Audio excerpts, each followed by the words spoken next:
The road has carried you onward, and by the time dawn has settled into full morning, you find yourself stepping into the hum of a Persian marketplace. The sound greets you before the sight does, bells clanging, voices overlapping in a chaotic orchestra, animals braying, merchants shouting, as though volume alone can guarantee a sale.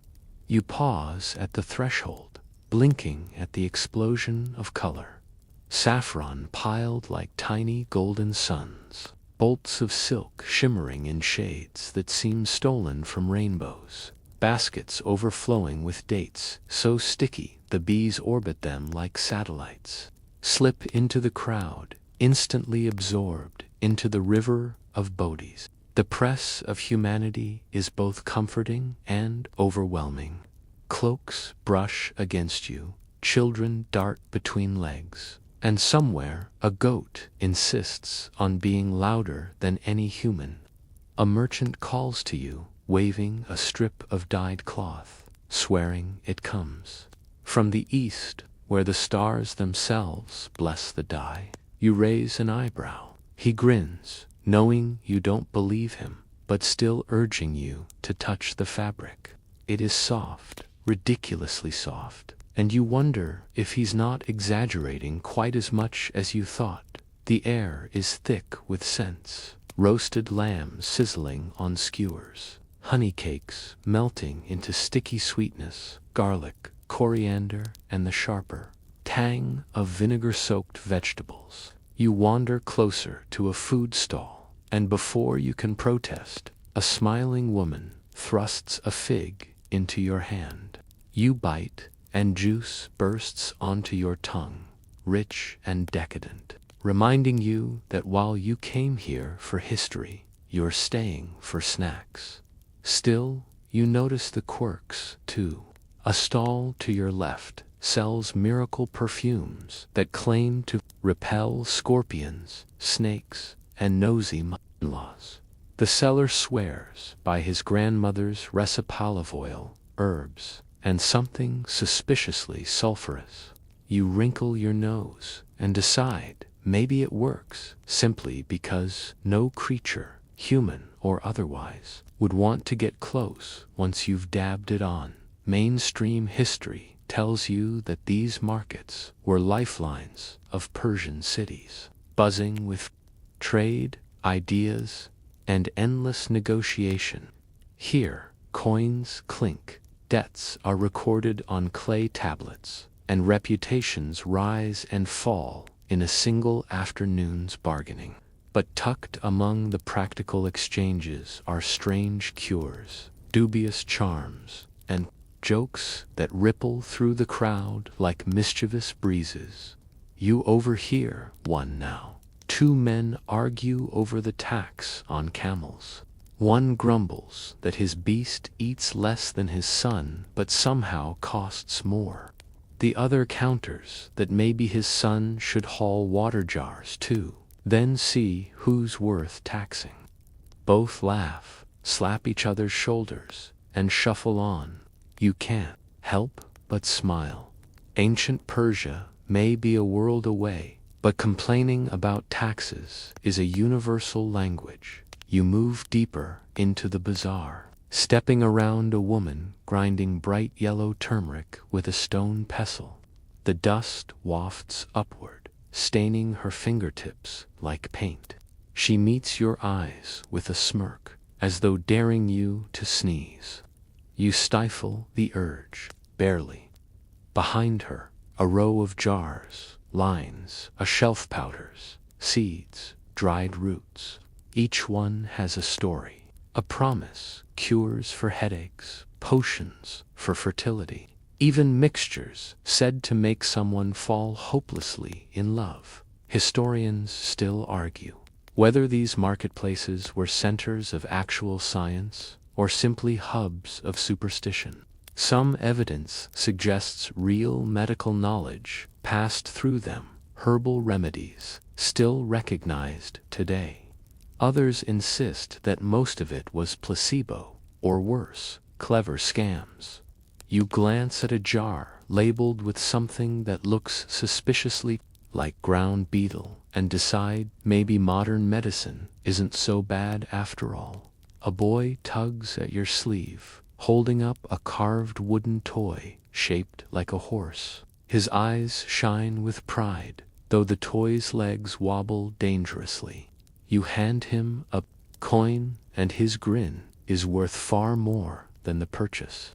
As he darts away, you turn the toy in your hand and chuckle. Persia may have built empires, but kids still just want something fun that squeaks, rattles, or wobbles.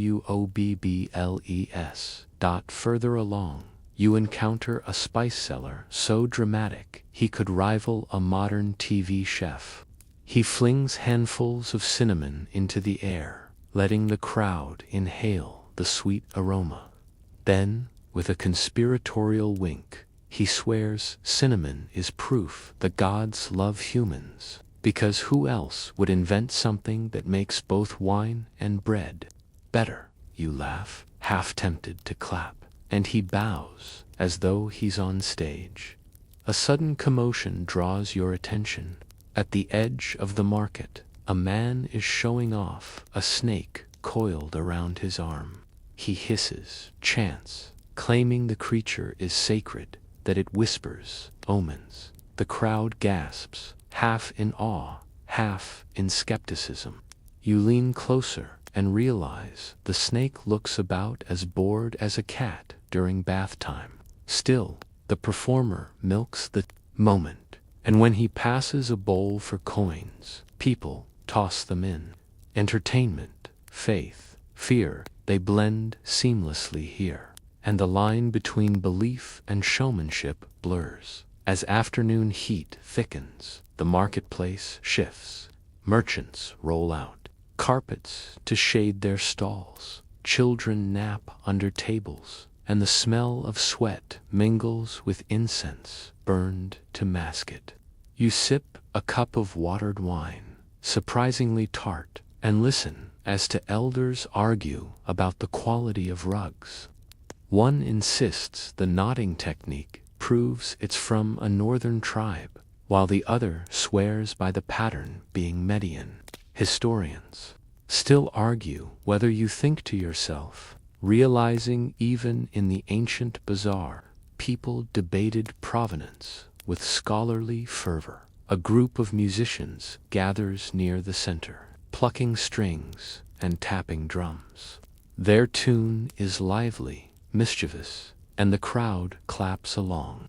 Someone starts dancing, hips swaying, arms twirling, laughter spilling out. For a brief moment, the marketplace feels less like commerce and more like a festival. You sway a little, too caught up in the rhythm, until you remember you're supposed to be a dignified time traveler. Then again, dignity has never sold as many dates as laughter does. You notice odd details everywhere.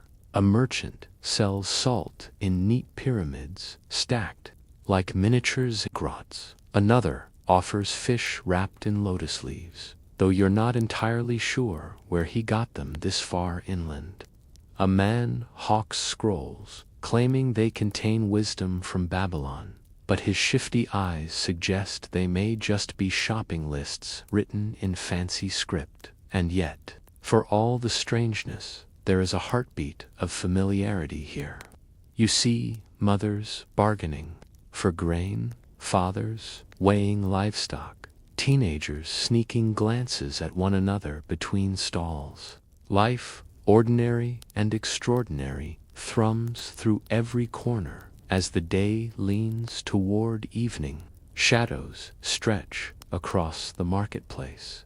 Oil lamps flicker to life, and the colors of spices and silks soften under their glow. The noise dims, though not entirely. Merchants still whisper final offers. Buyers haggle over the last cuts of meat, and somewhere a baby cries, soothed by a lullaby sung in a tongue you can't quite place. You step back, gazing over the bazaar, as it breathes alive, timeless. You've walked roads, you've touched bread hot from a hearth, and now you've wandered through the heart of commerce, where whispers of gold and gossip mix.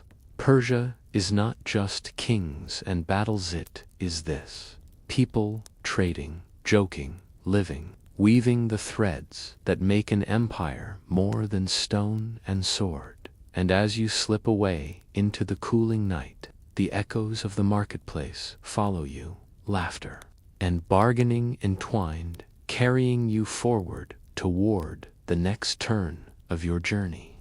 The sun has climbed a little higher, and the glow of dawn spreads into the promise of day. You trudge out of the village and onto a long, dusty stretch that feels endless, almost hypnotic. Ahead of you lies one of the wonders of Persia, a palace glittering with gold, not a temple with fire crackling inside, but a road. Yes, just a road.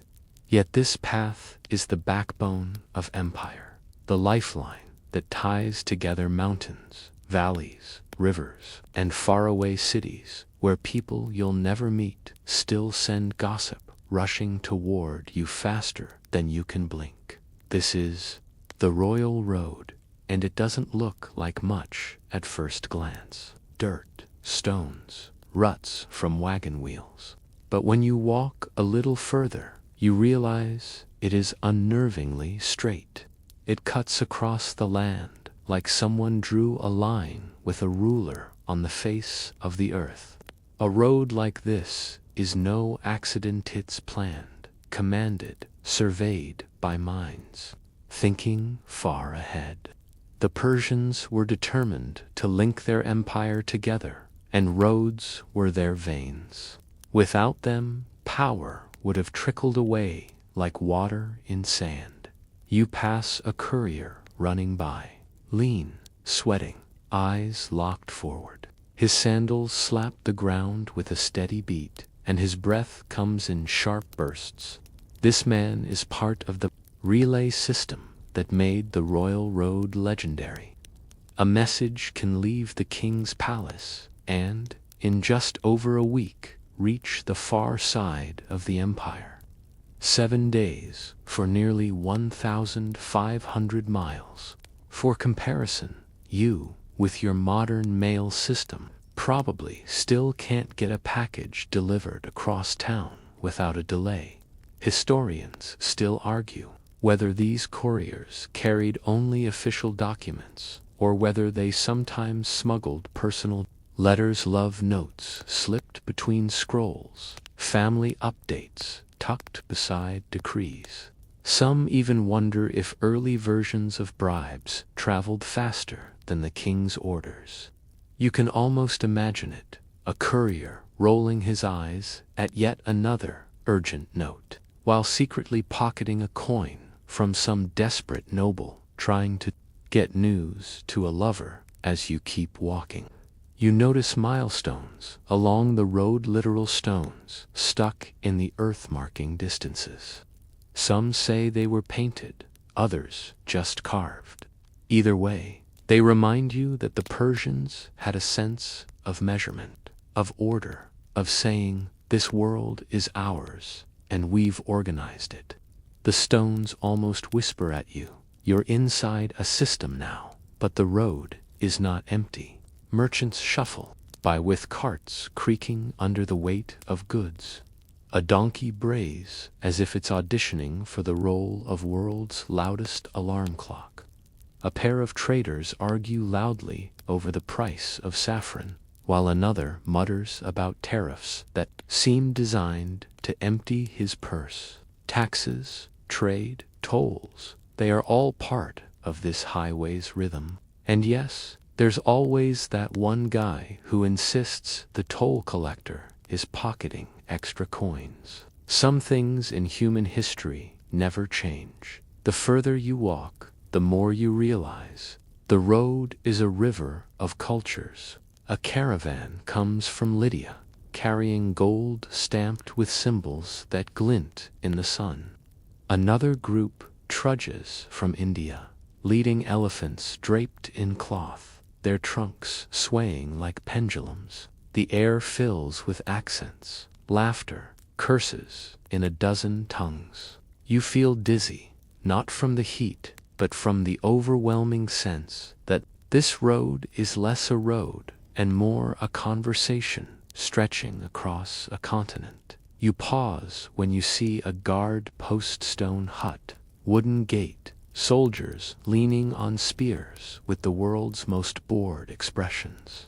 Their armor shines only where it's been rubbed by habit. The rest is dull with dust. A soldier eyes you suspiciously, then yawns. These men keep order, make sure bandits don't take over the road, or at least that's the idea. Historians still debate how effective they actually were. Some accounts describe the roads as astonishingly safe, while others mention ambushes, robberies, and travelers who simply vanished into thin air.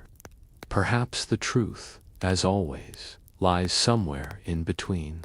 You slip past, feeling the soldiers, eyes on your back, and soon the road stretches before you again, endless, daring you to keep going. The heat now presses harder. The stones beneath your sandals radiate warmth like a stove. A dust storm stirs faintly in the distance, shimmering like a ghost. You pull your scarf tighter, thankful for shade when you stumble upon a rest station. These little stops, scattered along the royal road, offered food, water, and sometimes even a bed of straw for exhausted travelers. You flop down beneath an awning and sip water from a clay jug that tastes faintly of earth. It's cool, and for a moment you feel human again. The keeper of the station leans against the doorway, telling you stories in a sing-song tone. He swears he once saw a courier collapse, only for another to appear from nowhere like a magician's trick. Immortal, he whispers dramatically, confusing his courier story with the Empire's elite guard. You chuckle and let it slide. After all, the road turns everyone into a storyteller. As the day drifts into afternoon, you get up and resume your walk. You notice the hum of insects along the roadside, the smell of leather, sweat, spices. A caravan of musicians passes, banging drums, plucking strings, singing songs about kings who conquered lands so vast you suspect they'd never actually left their hometowns. The rhythm of their music mixes with the rhythm of your footsteps, and soon you feel lulled into a kind of trance, and then something odd. A man stands by the roadside, selling talismans. He insists that a carved stone shaped like a lion will keep you safe from thieves, while a bird-shaped one ensures your lover stays faithful. You glance at the pile, some carved neatly, others looking like a child's art project. He swears on his ancestors they work. You smile, but you can't help noticing how many travelers stop to buy. In a world where danger lurks in deserts and mountains, maybe a lion-shaped pebble feels better than nothing. The afternoon drags on. You wipe sweat from your forehead, and suddenly you see the mountains rise in the distance. The royal road doesn't shy away, climbs, cuts, bends, determined to keep stretching forward. You push yourself up the incline, calves burning, and laugh at the thought that you're basically doing ancient Persian cardio. Somewhere, a fitness app is jealous. At the peak, you stop to breathe, looking out over the valleys below. The road twists like a ribbon, catching light in a way that makes it almost glow. In that moment, you realize it's not just dirt and stone, it's ambition solidified. It's a king's dream of tying people together across impossible distances. Whether you're a farmer delivering barley or a noble delivering tribute, the road binds you. Historians still argue whether the road was more about military control or cultural connection. Was it designed to rush troops across the empire at lightning speed? Or was it a genuine attempt to create unity by stitching cities into a shared fabric? Maybe both.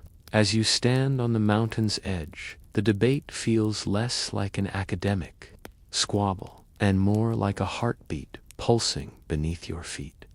Night is coming. The sun dips low, painting the road with streaks of red and gold. Torches flicker to life at outposts. Merchants huddle around fires, and somewhere a wolf howls in the distance. You tighten your cloak and step down into the valley, following the glowing line of the royal road deeper into Persia, deeper into history, deeper into the story that will carry you, mile by mile, toward the heart of empire. Hey guys, tonight we step into a world of dust, incense, and sunrise light that falls across plains, stretching as far as your sleepy eyes can see. You are not in your own bed anymore, no.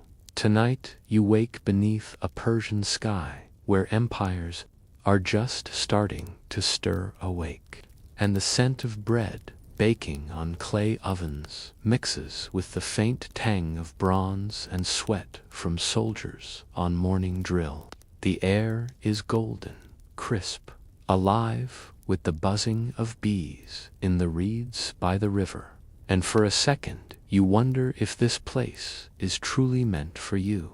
Spoiler, you probably wouldn't survive long here without some heavy SPF, a decent camel, and a talent for keeping quiet around kings. So, before you get comfortable, take a moment to like the video and subscribe, but only if you genuinely enjoy what I do here. And I'd love it if you could drop your location and the time where you are in the comments. It's fun to see this sleepy caravan stretch from New Delhi to New York. Now, dim the lights. Maybe turn on a fan for that soft background hum, and let's ease into tonight's journey together. You stretch, brush the sleep from your eyes, and step into the dawn of ancient Persia. The ground is dry beneath your sandals, though the morning dew still clings to the reeds by the water's edge. You notice your breath mixing with the cool air, but already the rising sun promises heat. That will cook the desert sand into something unbearable by midday. Around you, villagers stir women carrying jars of water, balanced effortlessly on their heads. Children rubbing sleep from their eyes, merchants yawning and tightening the ropes around their donkeys. There's a rhythm here, a quiet choreography, as if everyone has rehearsed their steps for generations.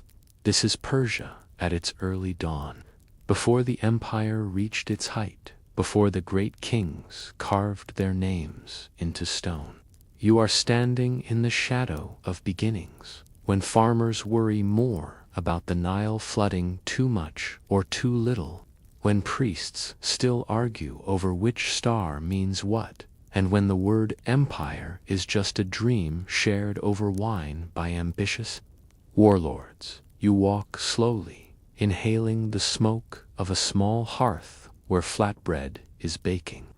It's nutty, earthy, and faintly sweet. Someone hands you a piece, still steaming, and you realize ancient breakfasts aren't so bad after all. It sticks to your fingers, warm, chewy, simple, for a fleeting moment. You almost forget you're an outsider here, but look closer. There's the king's seal carved onto a clay tablet.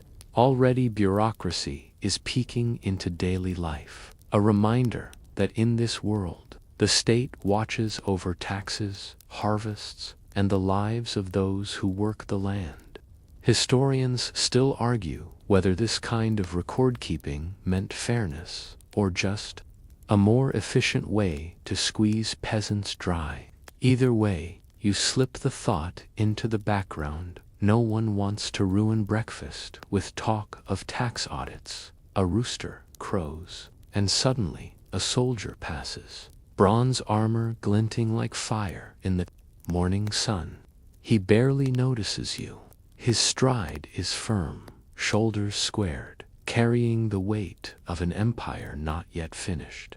The immortals, the famous guard, will one day stride like this, their numbers never dipping below 10,000, each replacement appearing as if conjured from the earth itself.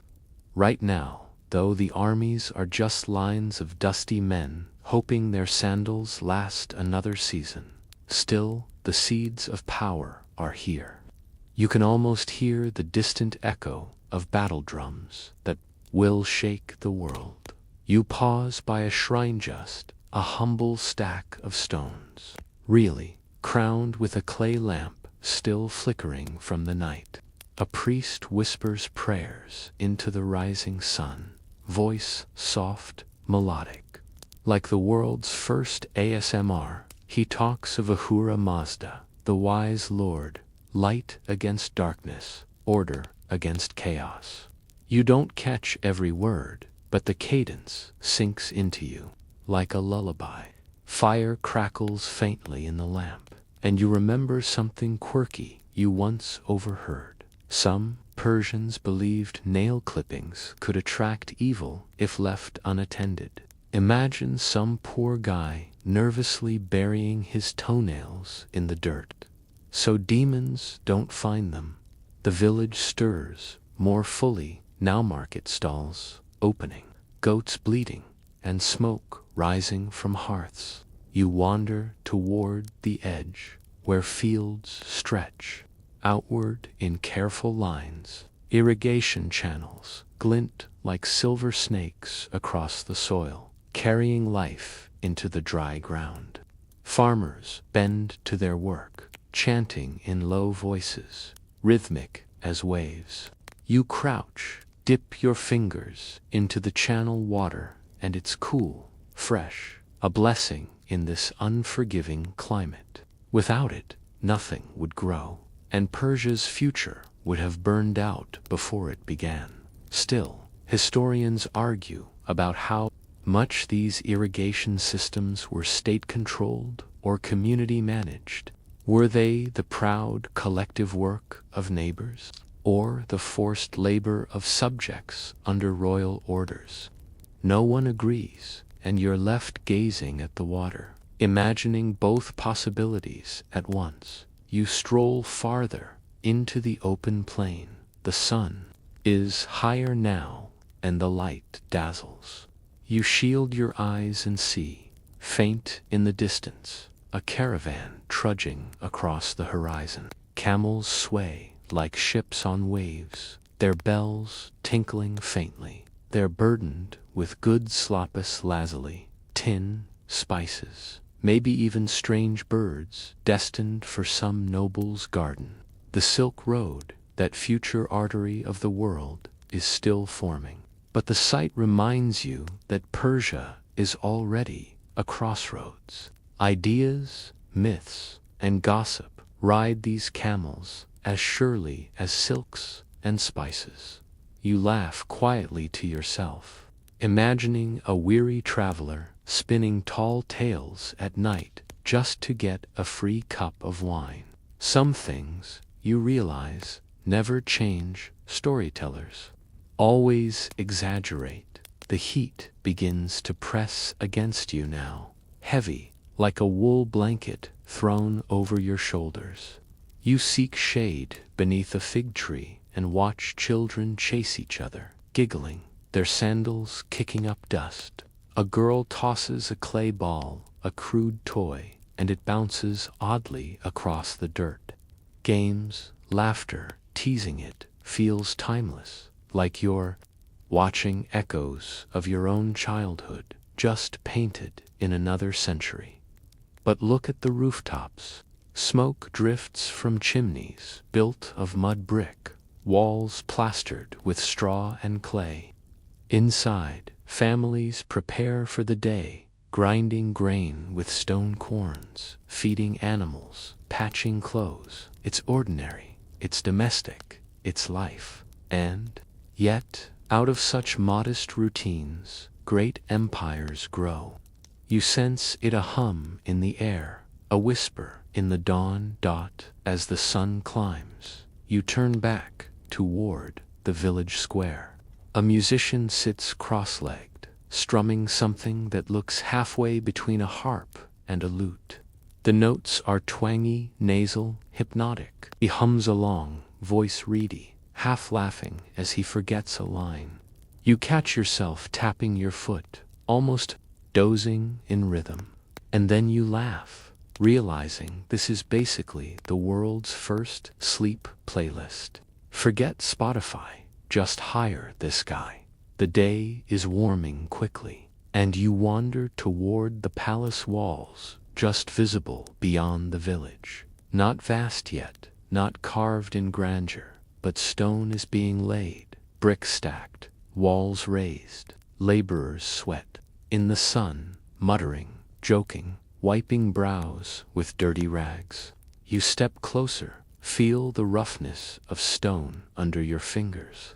The foundations of Persia's power, literal and metaphorical, are being built brick by brick, sweat by sweat. And you, standing here, drifting through their dawn, feel the strangeness of time folding around you. You are here, but you are not. You smell the bread, the incense, the sweat, but you know you'll wake later with only whispers of it. For now, though, you linger in the dawn, a quiet witness to beginnings. The road has carried you onward, and by the time dawn has settled into full morning, you find yourself stepping into the hum of a Persian marketplace. The sound greets you before the sight does, bells clanging, voices overlapping in a chaotic orchestra, animals braying, merchants shouting, as though volume alone can guarantee a sale. You pause at the threshold, blinking at the explosion of color.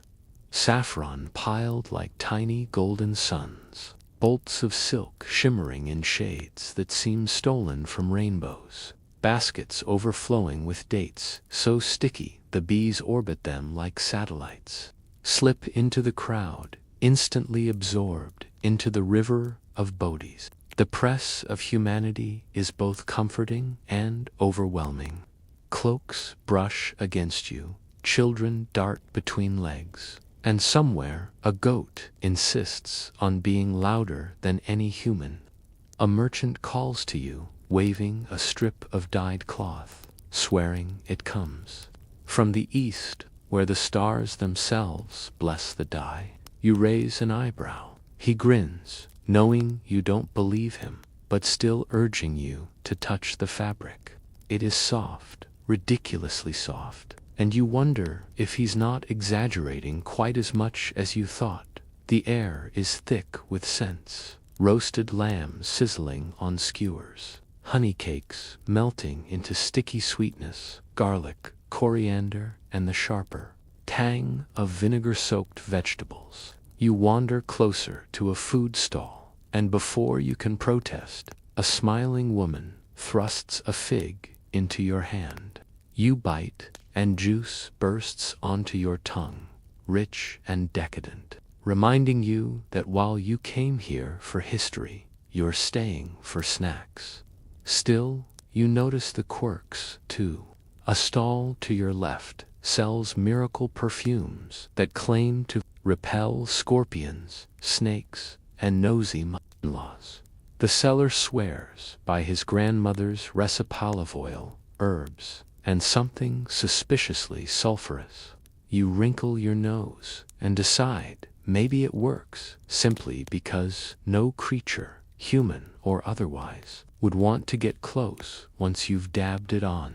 Mainstream history tells you that these markets were lifelines of Persian cities, buzzing with trade, ideas, and endless negotiation. Here, coins clink, debts are recorded on clay tablets, and reputations rise and fall in a single afternoon's bargaining. But tucked among the practical exchanges are strange cures, dubious charms, and jokes that ripple through the crowd like mischievous breezes. You overhear one now. Two men argue over the tax on camels. One grumbles that his beast eats less than his son but somehow costs more. The other counters that maybe his son should haul water jars too, then see who's worth taxing. Both laugh, slap each other's shoulders, and shuffle on. You can't help but smile.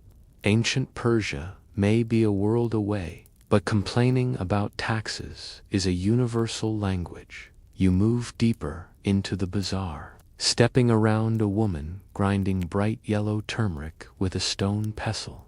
The dust wafts upward, staining her fingertips like paint. She meets your eyes with a smirk, as though daring you to sneeze. You stifle the urge, barely. Behind her, a row of jars, lines, a shelf powders, seeds, dried roots. Each one has a story, a promise, cures for headaches, potions for fertility, even mixtures said to make someone fall hopelessly in love. Historians still argue whether these marketplaces were centers of actual science or simply hubs of superstition. Some evidence suggests real medical knowledge passed through them, herbal remedies still recognized today. Others insist that most of it was placebo, or worse, clever scams. You glance at a jar labeled with something that looks suspiciously like ground beetle and decide maybe modern medicine isn't so bad after all. A boy tugs at your sleeve, holding up a carved wooden toy shaped like a horse. His eyes shine with pride, though the toy's legs wobble dangerously. You hand him a coin, and his grin is worth far more than the purchase. As he darts away, you turn the toy in your hand and chuckle. Persia may have built empires, but kids still just want something fun that squeaks, rattles, or wobbles. Further along, you encounter a spice seller so dramatic he could rival a modern TV chef. He flings handfuls of cinnamon into the air, letting the crowd inhale the sweet aroma. Then, with a conspiratorial wink, he swears cinnamon is proof the gods love humans, because who else would invent something that makes both wine and bread better? You laugh, half tempted to clap, and he bows as though he's on stage. A sudden commotion draws your attention. At the edge of the market, a man is showing off a snake coiled around his arm. He hisses, chants, claiming the creature is sacred, that it whispers omens. The crowd gasps, half in awe, half in skepticism. You lean closer and realize the snake looks about as bored as a cat during bath time. Still, the performer milks the moment. And when he passes a bowl for coins, people toss them in. Entertainment, faith, fear, they blend seamlessly here. And the line between belief and showmanship blurs. As afternoon heat thickens, the marketplace shifts. Merchants roll out, carpets to shade their stalls. Children nap under tables, and the smell of sweat mingles with incense burned to mask it. You sip a cup of watered wine, surprisingly tart, and listen as to elders argue about the quality of rugs. One insists the knotting technique proves it's from a northern tribe, while the other swears by the pattern being Median. Historians still argue whether you think to yourself, realizing even in the ancient bazaar, people debated provenance with scholarly fervor. A group of musicians gathers near the center, plucking strings and tapping drums. Their tune is lively, mischievous, and the crowd claps along. Someone starts dancing, hips swaying, arms twirling, laughter spilling out. For a brief moment, the marketplace feels less like commerce and more like a festival. You sway a little, too caught up in the rhythm, until you remember you're supposed to be a dignified time traveler. Then again, dignity has never sold as many dates as laughter does. You notice odd details everywhere. A merchant sells salt in neat pyramids stacked like miniature ziggurats. Another offers fish wrapped in lotus leaves, though you're not entirely sure where he got them this far inland. A man hawks scrolls, claiming they contain wisdom from Babylon, but his shifty eyes suggest they may just be shopping lists written in fancy script. And yet, for all the strangeness, there is a heartbeat of familiarity here.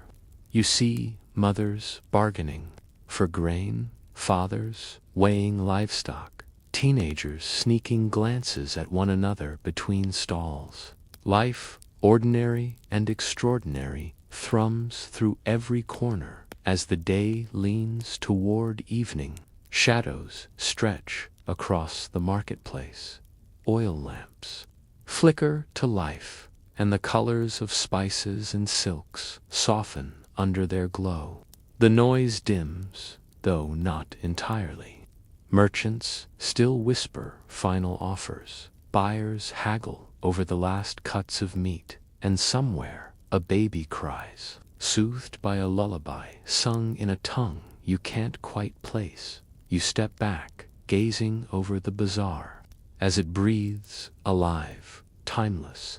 You've walked roads, you've touched bread hot from a hearth, and now you've wandered through the heart of commerce, where whispers of gold and gossip mix. Persia is not just kings and battles, it is this. People trading, joking, living, weaving the threads that make an empire more than stone and sword. And as you slip away into the cooling night, the echoes of the marketplace follow you, laughter and bargaining entwined, carrying you forward toward the next turn of your journey. The marketplace fades behind you, its hum of bargaining and gossip slipping into memory like the aftertaste of spice on your tongue. The road leads you further, and soon the air begins to shift. It grows cooler, moister, fragrant in a way that surprises you. After all that dust and sweat, you catch the faint trickle of water, the rustle of leaves, and then suddenly you step through a gate into a Persian garden. At once, the world slows down. The sounds of the market fall away, replaced by the hush of moving water. A geometric arrangement stretches before Chanel's crossing in symmetry, lined with cypress and fruit trees, all arranged with such precision it feels as though the earth itself is obeying a blueprint. You pause, blinking at the sudden green, like you've stumbled into a painting. The Persians called these gardens paradisa, a word that would eventually give birth to paradise. And standing here, you understand why. In a land where the sun burns, where dust storms bite, where villages cling to rivers for survival, stepping into this walled oasis is like walking into another universe. Cool air brushes your face, the kind of air you'd expect from a hidden mountain stream. Birdsong filters down from fig trees, heavy with fruit. The ground beneath you feels soft, almost forgiving, shaded by layers of canopy. You wander toward a channel of water running perfectly, straight, reflecting the sky so cleanly it's like a strip of glass laid across the ground. The channel divides, forming intersections that mirror the four directions, an earthly representation of cosmic order. Scholars argue about whether this design was symbolic of the universe itself, or simply a practical irrigation system. Either way, the result is stunning. You crouch, dip your hand into the stream, and the water is cold, startling against your skin. For a moment, you wonder if this might actually be magic. A gardener passes by, carrying a basket of pomegranates. So red they almost glow. He doesn't look at you, just whistles softly, scattering seeds for birds who dive greedily. You follow him down a path, gravel crunching softly under your sandals, and notice how each section of the garden seems carefully curated. Roses here, jasmine there, citrus trees heavy with fruit elsewhere. It's less a random gathering of plants, and more like a living poem, each stanza unfolding as you move deeper. You breathe in deeply jasmine, so sweet it borders on dizzying. Roses that remind you of perfume bottles on your grandmother's dresser. Herbs that smell of kitchens and remedies. The combination is intoxicating.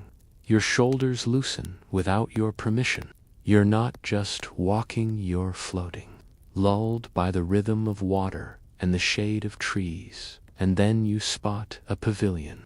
White stone, carved with delicate patterns, rises at the garden's center. The roof is shaded with vines, their tendrils curling down like lazy green fingers. Inside, nobles recline on cushions, sipping wine from silver cups. Laughter floats through the air, mingling with the sound of a lute plucking slow, hypnotic notes. Someone recites poetry, their voice rising and falling like waves. You catch fragment stelaes of kings, lovers, gods. You can't understand every word, but the cadence alone soothes you. You realize the garden is not merely for food or decoration. It is for escape, for showing off power, yes, but also for creating a sanctuary where the world's harsh edges are dulled. In a sense, it's like the ancient version of scrolling on your phone in a cozy cafe, except instead of Wi-Fi, you have flowing water, and instead of latte art, you have figs dripping with honey. Yet not everything is idyllic. A debate reaches your ears as two scholars argue beneath a pomegranate tree. One insists the garden is the earthly mirror of divine perfection, proof that Persia alone holds the secret to harmony. The other shakes his head, muttering that such designs are borrowed from Babylonian influences. Historians still argue about this tours the paradise garden uniquely Persian, or was it a brilliant remix of earlier traditions? You sip imaginary tea and leave them to their squabble. After all, debates are as perennial as roses. As you stroll further, you notice small quirks. A corner of the garden is dedicated to medicinal herbs, mint, fennel, coriander, all growing in careful rows. A healer kneels there, muttering about which leaves cure fevers and which seeds soothe digestion. He picks up a clump of onion bulbs and swears it can ward off evil spirits if tucked under your pillow. You raise an eyebrow, imagining an ancient Persian waking with onion breath and wondering if the demons simply fled in disgust. Children run past you, chasing each other with fig branches, giggling until they collapse into the grass. Their laughter echoes through the shade, and for a moment you realize paradise isn't just about symmetry and symbolism, it's about joy, play, and relief from the unforgiving world outside. You pause beside a marble basin, filled with water so clear you can see the reflection of drifting clouds. Small fish dart beneath the surface, flashes of orange and gold. A dragonfly skims across the top, wings iridescent in the fading light. You lean over, hypnotized, and remember that for Persians, water wasn't just practical, it was sacred. Flowing water symbolized purity, renewal, and the eternal fight against drought and decay. Nearby, a storyteller gathers listeners under a mulberry tree. He weaves tales of kings who walked these gardens before battle, of lovers who whispered vows under jasmine vines, of rulers who promised their people that paradise was not only in the afterlife, but also here, within these walls. The crowd nods. Entranced, you can't help but grin, realizing even paradise requires good marketing. As afternoon heat softens into evening, the garden transforms. Oil lamps are lit, their flames dancing against white stone. The water channels catch the glow, turning into ribbons of liquid fire. Musicians shift to slower tunes, softer, lulling. The nobles recline deeper into cushions, voices hushed, movements slower, as though the very air thickens with calm. You find yourself sinking into the rhythm too, breathing more slowly, eyelids heavier, yet curiosity nudges you to notice details. A gardener trims vines meticulously, muttering about symmetry, as if an uneven leaf might insult the gods. A servant pours wine, spilling a few drops deliberately on the earth, a quiet offering to spirits unseen. You think back to that onion pillow trick and smirk. Apparently, even paradise comes with its quirky rituals. You step back, letting the pavilion fade behind you, and glance one last time at the entire layout. From above, you imagine it would look like a perfect pattern paths crossing, water channels glimmering, trees aligned with precision. Order wrestled out of chaos, a promise carved into soil that life, even in the harshest lands, can bloom with beauty. Historians still argue whether these gardens were meant as private retreats for kings or as public symbols of prosperity. Were they an indulgence of luxury or a statement of political philosophy? Perhaps both. But as you stand here, feet cooled by damp earth, heart soothed by the rhythm of water, you realize that regardless of the scholarly squabbles, the garden works. It calms, it refreshes, it persuades you, even across centuries, that paradise can be planted, watered, and walked through with bare feet. Night finally falls, and the stars scatter overhead like spilled jewels. The garden glows softly in torchlight, shadows stretching. Long, water, still whispering as it flows. You take a slow breath, savoring the cool night air, and step toward the gate once more. The world outside waits dusty, loud, relentless, but, for now, you carry the memory of roses, water, and symmetry in your pocket.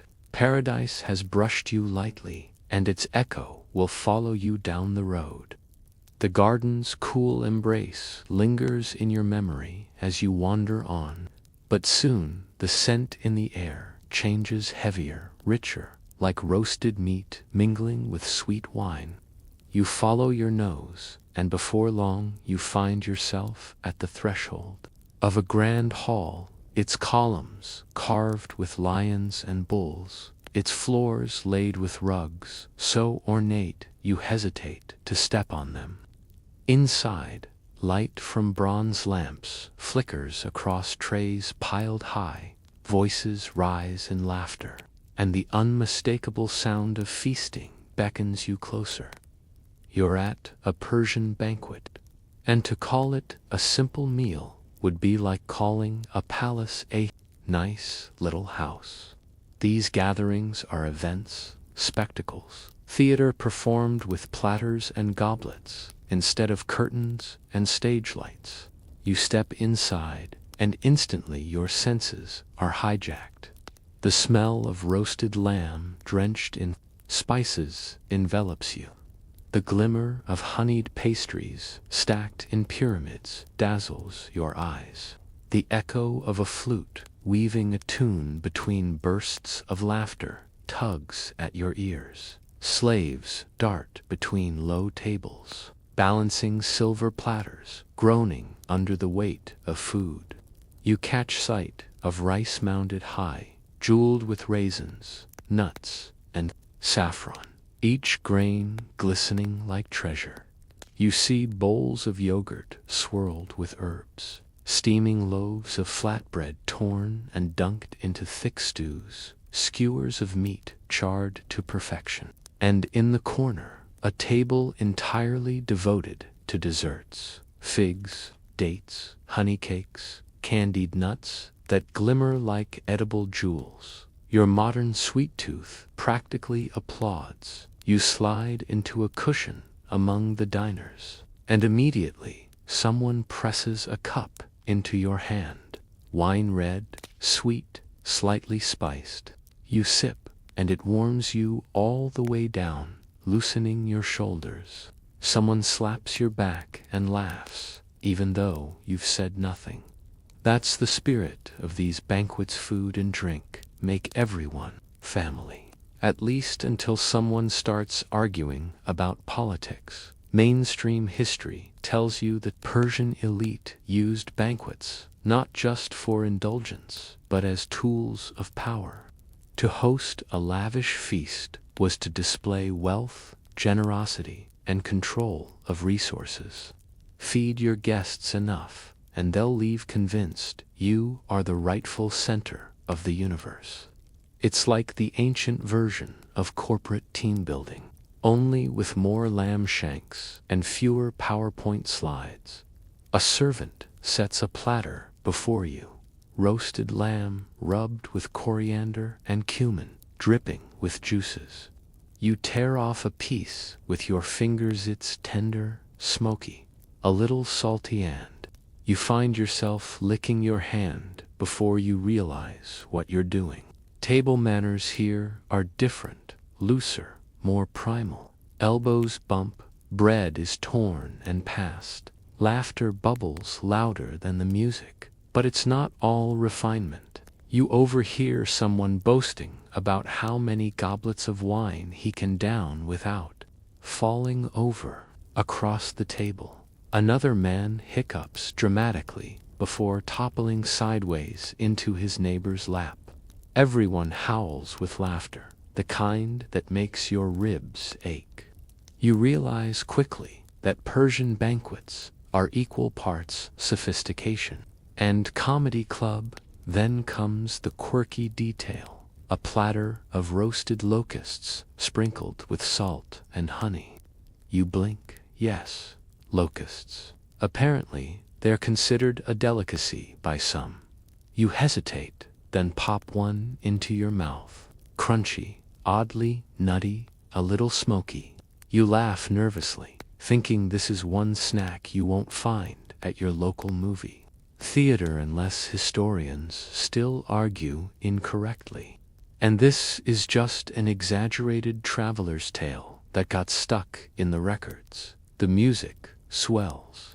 Drums thrum like heartbeats, flutes trill, and a singer launches into a story of kings long past. His voice is nasal, but commanding, weaving myths of heroes who slayed beasts and emperors who built empires from desert dust. The diners cheer, pounding the tables in rhythm. You smile, realizing that between the food, the wine, and the storytelling, nobody here will remember the difference between fact and fiction by morning. A noblewoman nearby gestures for silence and then begins to recite poetry. Her voice is soft, lilting, like silk sliding across stone. She speaks of roses blooming at night, of stars mirrored in wine, of longing so deep it makes the heart ache. The hall quiets, as though the air itself leans closer. You shiver, not from cold, but from the sheer beauty of it. Banquets, you realize, are not only about gluttony, they're about art, performance, the weaving together of all senses into a tapestry of delight. Still, indulgence has its darker side. You hear servants whispering in the shadows about nobles who ate themselves sick, about feasts where tables buckled under excess while peasants outside starved. Historians still argue whether the empire's eventual decline was accelerated by such extravagance. When rulers forget the fields beyond the palace, the soil begins to rebel. You glance at a platter of pastries dripping in honey and wonder how much sweetness an empire can stomach before it sours. You lean back, letting the feast swirl around you.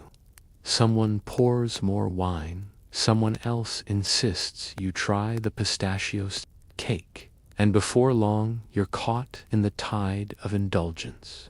The noise rises, a crescendo of clinking cups, booming laughter, and music so wild it almost dares you to dance.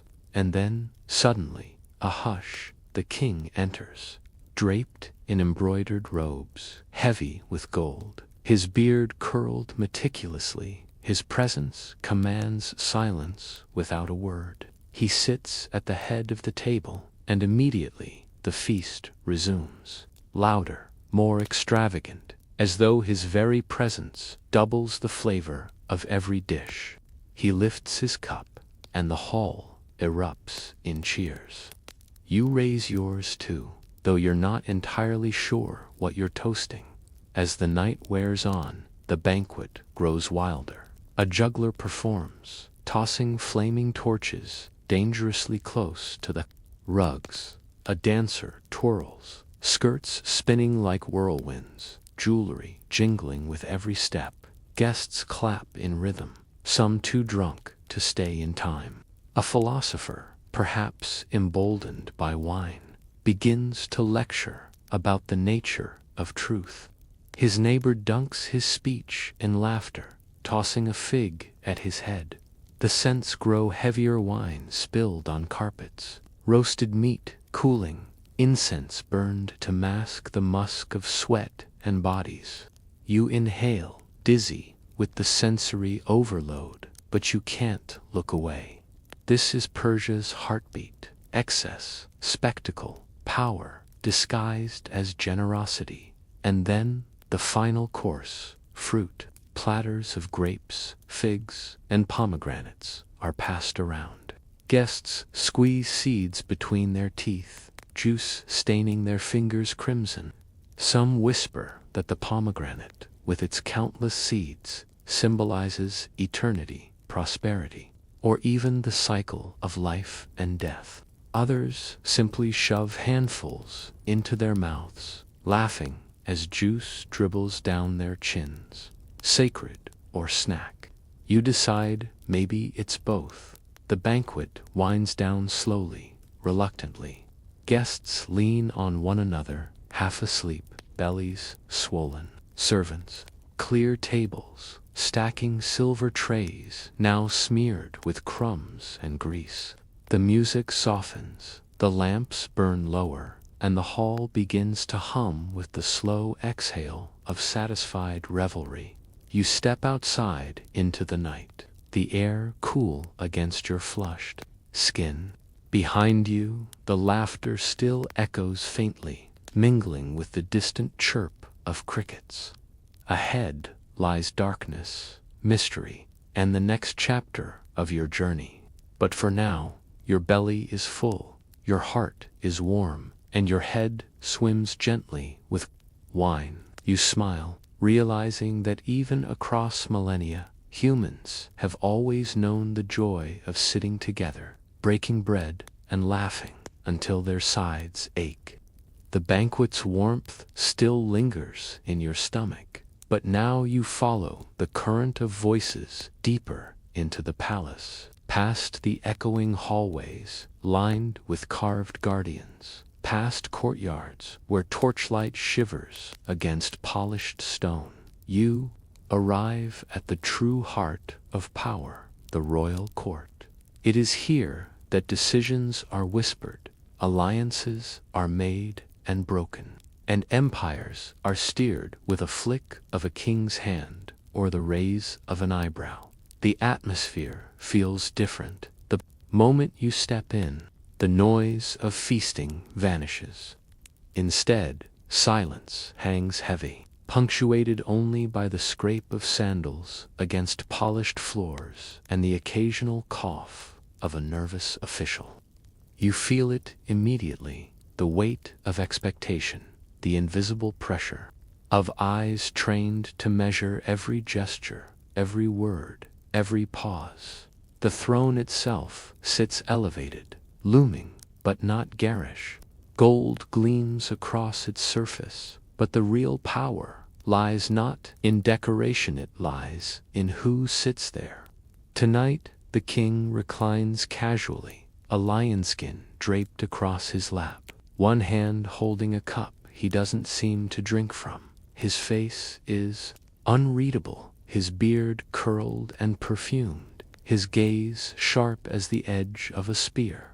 Around him, courtiers shuffle and bow. Advisors hover like cautious birds. Scribes grip their tablets, and guards stand so still you wonder if they are statues pretending to breathe.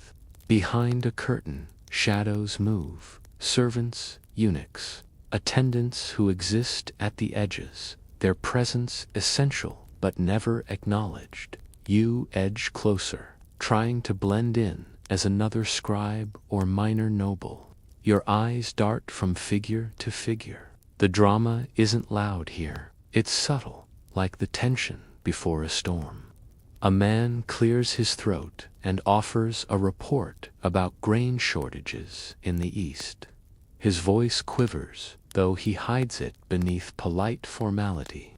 The king nods once, and scribes scratch furiously, committing his approval to clay. It feels almost anticlimactic until you realize one nod here will ripple outward into thousands of lives, either fed or starved. Then comes the intrigue. A tall advisor leans in too close to the throne, murmuring something you can't quite hear. Another advisor, across the hall, narrows his eyes, lips tightening. You sense rivalry, a tug-of-war woven with silk threads instead of chains.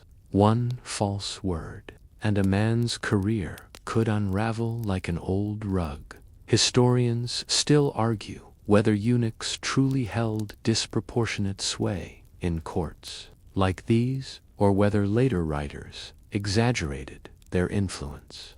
From your vantage point, it's hard to deny their presence. They move silently behind the throne, carrying messages, arranging audiences, perhaps even whispering suggestions into royal ears when no one else dares to speak. The question isn't whether they had power, it's how much, and whether the king wielded them as tools or became, in small ways, their tool. A ripple of laughter breaks the tension for a moment. A noble attempts a joke about tax collectors being worse than scorpions. Some chuckle dutifully, others remain stone-faced, as though laughing too hard might be interpreted as disloyalty. You bite your tongue to keep from snorting aloud. It's funny, but not risk your estate funny. You notice the lavish garment silks, embroidered with golden thread, robes dyed with rare indigo, belts studded with gems. Yet beneath the splendor lies fragility. These men and women wield immense influence, but each knows they stand on shifting sand. One day in favor, the next day forgotten, or worse, exiled. You wonder how many of them sleep peacefully at night, or whether every Dream is haunted by the thought of falling from grace. Nearby, a young noblewoman whispers to her companion, eyes flicking toward the throne. You catch fragments, alliances, dowries, rumors of a marriage negotiation. You realize that politics here is not just taxes and armies, it is marriages, bedchambers, children who may or may not inherit power. The empire's stability rests as much on whispers of love and suspicion as on swords and roads, and then the petitions begin. Ordinary men shuffle in, dusty robes, marking them as travelers from distant provinces. One kneels, begging relief from a local governor's cruelty. His voice cracks with desperation. Another arrives, bearing gifts, jars of honey, bolts of wool, meant to grease the wheels of favor. Each case is presented, each answered with a gesture, a glance, a murmur from the throne. The court is a stage, and the king its central actor. Yet behind him, unseen stagehands, advisors, scribes, eunuchsage the script in ways not always obvious. You smirk when a man steps forward with a bizarre request. He claims his neighbor's goat keeps eating his figs and begs the king to intervene. For a heartbeat, the entire hall freezes. Then the king actually smiles, just a twitch hand, waves it off, assigning a minor official to investigate the matter. You imagine the official groaning internally, knowing his imperial career now hinges on goat diplomacy. As night deepens, the court becomes more theatrical. Entertainers are summoned to lighten the mood, musicians, jugglers, even a storyteller who launches into a tale of Cyrus the Great disguised among his people to test their honesty. The courtiers listen with rapt faces, but you notice some exchanging glances. Are they hearing a bedtime story or a veiled reminder from the king himself? Sometimes myth is just politics dressed in fancy clothes. You shift uncomfortably on your cushion, realizing how exhausting this must be for the king to. Every word, every silence, every flicker of emotion is scrutinized. Does he like the gift? Does he frown at the advisor? Did he cough because he's displeased, or simply because the incense is too thick? You almost pity him, almost. Then you glance again at the gold, the silks, the sheer power radiating from that throne, and the pity evaporates. Historians still debate whether the Persian kings were absolute rulers, or whether they were quietly checked by the machinery of court and nobility. Watching the subtle tug-of-war, you suspect it was both. The throne shines, but it rests on a web of delicate strings. Pull one too hard, and the entire performance collapses. At one point, a messenger bursts in, dusty from travel. He bows deeply, presents a sealed tablet. The king breaks it open, scans it briefly, then hands it to a scribe. His expression doesn't change, but you notice the advisors stiffen. News has power, here sometimes more than armies. You lean forward, hoping to glimpse the message, but the scribe hides it quickly, frustrating. Even as a time traveler, you can't get past court red tape. The court disperses gradually, like wine spilling from a cracked cup. Advisors bow and retreat. Scribes clutch tablets to their chests. Servants snuff lamps one by one. The king rises last, shadowed by guards, and disappears behind a velvet curtain. Only the faint smell of incense remains, along with the heavy memory of watching an empire steer itself through silence, whispers, and calculated smiles. You exhale, realizing you've been holding your breath for most of the evening. Compared to the rowdy banquet, this was quieter, subtler, but somehow more dangerous. In the banquet hall, overeating might make you sick. In the court, one misplaced word could erase you from history. You shake your head, half amused, half terrified, and step back into the corridor, where the air feels lighter, freer, as though even the walls breathe easier outside the throne room. You pause before continuing your journey, glancing back once more at the closed doors of the court. The echoes of whispers still cling to your ears, reminders that power is rarely loud. It prefers shadows, murmurs, the hush before thunder. And as you turn away, you wonder how many of tonight's decisions will ripple into tomorrow's battles, tomorrow's taxes, tomorrow's laughter, or tomorrow's ruin. You leave the royal court with its velvet curtains and whispered rivalries, your head still buzzing with the tension of politics, and step back into the night air. It feels like exhaling after holding your breath too long. Outside, the stars glitter like shards scattered across the heavens, and the torches along the palace walls sputter in the breeze. The court's world of power and intrigue dissolves behind you, and what lies ahead is different, more ancient, more primal, something that feels less about politics and more about eternity itself. Your path curves upward along a narrow stone road that winds toward a hill. You follow the faint glow ahead, a pulse of orange flickering against the dark sky. As you draw closer, the smell of smoke and something faintly resinous reaches your nose like incense mixed with pine needles. You crest the hill, and there it is, a fire altar, burning steadily, its flames licking the sky. It's not a bonfire for warmth or cooking. No, this flame is deliberate, eternal, tended carefully, so it never dies.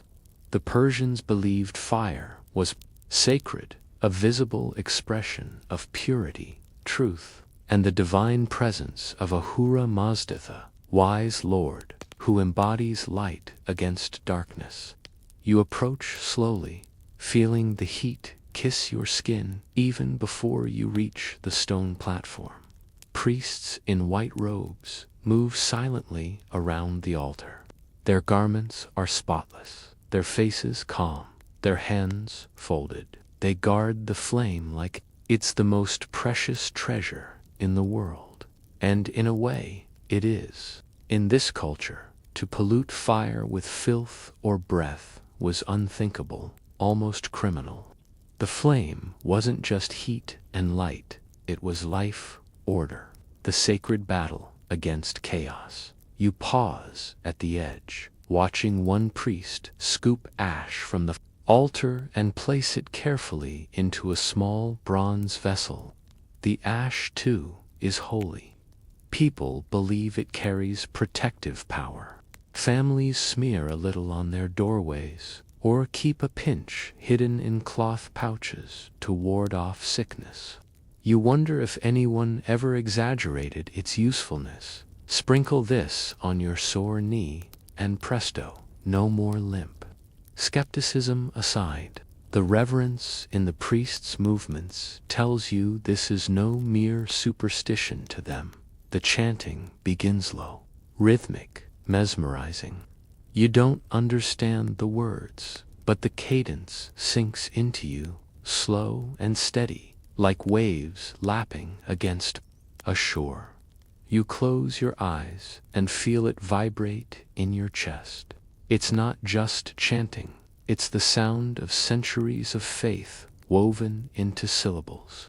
You open your eyes again, and the flame seems taller now, almost dancing in time with the voices. A mainstream fact slides into your mind: Zoroastrianism. The faith centered on Ahura Mazda emphasized a dualism between good and evil, order and chaos, light, and dark. Fire became its most visible symbol of that eternal struggle. To keep the fire alive was to keep truth alive. But historians still argue about just how central these altars were in everyday life. Were they everywhere, woven into daily existence, or were they more exclusive, limited to certain temples and rituals? You shrugged inwardly, happy to let the experts bicker while you enjoy the glow of the flames. Nearby, a family approaches the altar. They bow, hands clasped, and one child clutches a tiny clay figurine of a horse. He whispers something, maybe a prayer for safety on a journey. Maybe just a child's wish for a new toyand, then places the figurine gently near the fire.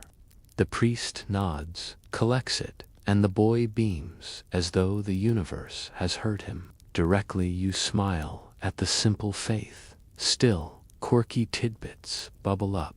Some records suggest Persians believed that exposing corpses to fire would defile it, so they avoided cremation entirely. Instead, they placed bodies in high towers to be consumed by vultures and sunlight. You glance at the flickering altar and imagine a priest rolling his eyes at the idea of tossing Uncle Darius on the flames. Do you want to ruin the sacred fire, or what? The night grows deeper, the air cooler, but the altar burns on. The priests feed it with dry wood and special twigs, never letting it falter. You notice the silence between chants, the kind of silence that hums in your ears, charged with meaning. People linger around, murmuring prayers, making gestures that blend reverence with routine. You realize this isn't just spectacle, it's maintenance of cosmic order. They genuinely believe that by tending fire here, they help uphold balance. In the world, suddenly, a gust of wind flares the flames higher, scattering sparks into the sky. Gasps ripple through the crowd. Some take it as a good omen, others as a warning. Historians still argue how much interpretation went into such events. Was every flicker of flame a divine message, or sometimes just wind being wind? The people here don't hesitate. They read meaning instantly, their faces lit with awe. You edge closer, feeling the warmth intensify. Your skin prickles, your eyes water slightly, but you don't pull back. There's something magnetic about it, as though the flame itself is watching you, testing you. You imagine countless generations doing the same, staring into these fires, seeking answers, comfort, or courage. And then you notice something delightful. At the far edge of the platform, a small group of children are clearly more fascinated by their own shadow games than by the sacred symbolism. They wave their hands in front of the fire, giggling as their silhouettes stretch across the stone. One boy makes a rabbit shape with his fingers, and the others laugh uncontrollably. A priest pretends not to notice, but you catch the twitch of a smile at the corner of his lips. Even in the midst of cosmic struggle, kids will still turn anything into play. The chants rise again, this time louder, more urgent. The priests circle the altar, raising their hands to the stars. You follow their gaze and see constellations sparkling above, sharp against the velvet night. You think about how, for them, the flame below mirrored the eternal light above. The stars were distant fires, the altar a local one, all bound together in the great web of creation. Your stomach growls faintly from the memory of the banquet, and you suppress a laugh. It feels wrong to be hungry at a sacred ritual, but then you recall a quirky fragment. Some Persians actually used fire altars to bless food, passing bread near the flames before eating. Sacred barbecue, essentially. The thought makes you smirk, and you quickly hide it behind a fake cough. As midnight nears, the ceremony ends. The priests step back, bow, and the crowd disperses slowly, reverently, as though reluctant to leave. The glow. You linger a moment longer, watching the fire still flicker against the sky. It strikes you how fragile it is. A single gust of wind, a careless mistake, and it could die. Yet it hasn't. For centuries, people have carried it forward, generation to generation, flame to flame. That persistence is its true miracle. Finally, you turn to leave. The night air is cool, the stars bright, but behind you, the fire altar still burns, steady and patient, as if to say, empires may rise and fall, kings may plot and perish, but truth, order, and light will not be snuffed out. You smile softly, warmed more by the thought than by the heat, and continue your journey. Down the hill, toward whatever the Persian night has waiting for you next. The glow of the sacred fire still clings to your eyes as you descend the hill, but now the air shifts once more. The sharp smoke of the altar fades, replaced by the mixed scents of herbs, oils, and something questionable. You wrinkle your nose. It smells like someone smashed garlic, mint, and maybe a goat together in one pot. Welcome to the world of medicine and magic, ancient Persian style where doctors, healers, and sorcerers all share the same waiting room. You stumble into a modest courtyard lit by oil lamps. A healer crouches over a patient, carefully grinding something in a mortar. He wears a robe spattered with stains that look like they've been through several generations. The patient winces as the healer mutters words in a low voice, tossing pinches of powder into a steaming bowl. You lean in, trying to identify the ingredients: onion, honey, maybe dried pomegranate peel. It smells both appetizing and terrifying. Here's your mainstream fact: ancient Persian medicine was surprisingly advanced in some respects. Physicians understood the importance of cleanliness. They catalogued herbs with meticulous notes, and they even had early forms of surgery. And this is a big but. The line between science and sorcery was thin, thinner than the edge of a razor. A remedy wasn't complete without a whispered charm, a prayer to ward off evil, or maybe the sacrifice of a chicken feather for good luck. You watch as the healer dips a rag into the concoction and presses it onto the patient's swollen knee. Then he mutters incantations about driving out the demon of pain. The patient groans, whether from the knee or the smell, you're not sure. You hide a grin. It's medicine, but with a side of mystic seasoning. Historians still argue whether these practices leaned more toward rational science or superstitious ritual. Some records emphasize their botanical knowledgement. For stomach troubles, willow bark for pain relief. Others paint a picture of endless magical chants and bizarre cures. The truth, as usual, probably lies somewhere in the middle. A physician might prescribe herbs, but why not throw in a little magic to hedge your bets? You wander further into the courtyard and discover a row of clay jars stacked neatly. Each is labeled with symbols you can't read. But the healer's apprentice rattles off their contents: dried rose petals for fevers, saffron for circulation, garlic for infections. Then he grins mischievously and points to one jar crocodile. Dung? You nearly gag. Apparently, it's applied as a sunscreen, and sometimes as, let's say, an intimate contraceptive. You shudder, silently thanking every modern pharmacist in existence. A woman approaches carrying a sick child. His forehead gleams with sweat, his breath shallow. The healer takes him gently, checks his pulse, feels his chest. Then he brews a tea of fennel and honey, coaxing the boy to sip. The child's breathing eases slightly. For a moment, the magic fades, and you see something deeply human: compassion, skill, the timeless desire to soothe suffering nearby.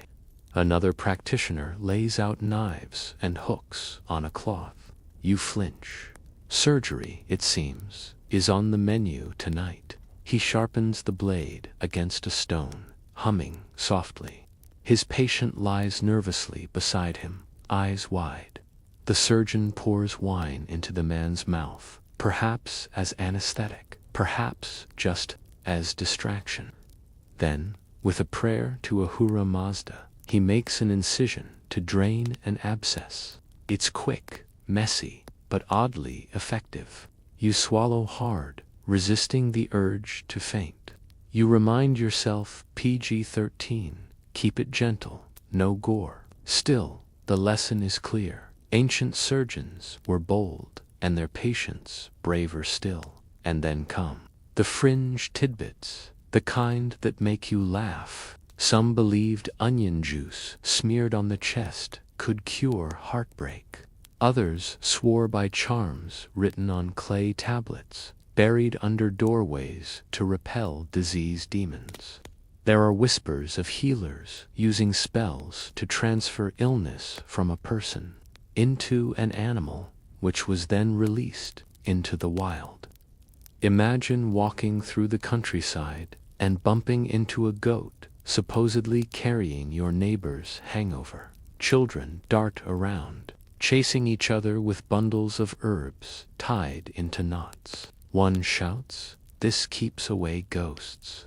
Another yells back, "No, it just smells like your feet." Their laughter rings across the courtyard, cutting through the heavy atmosphere.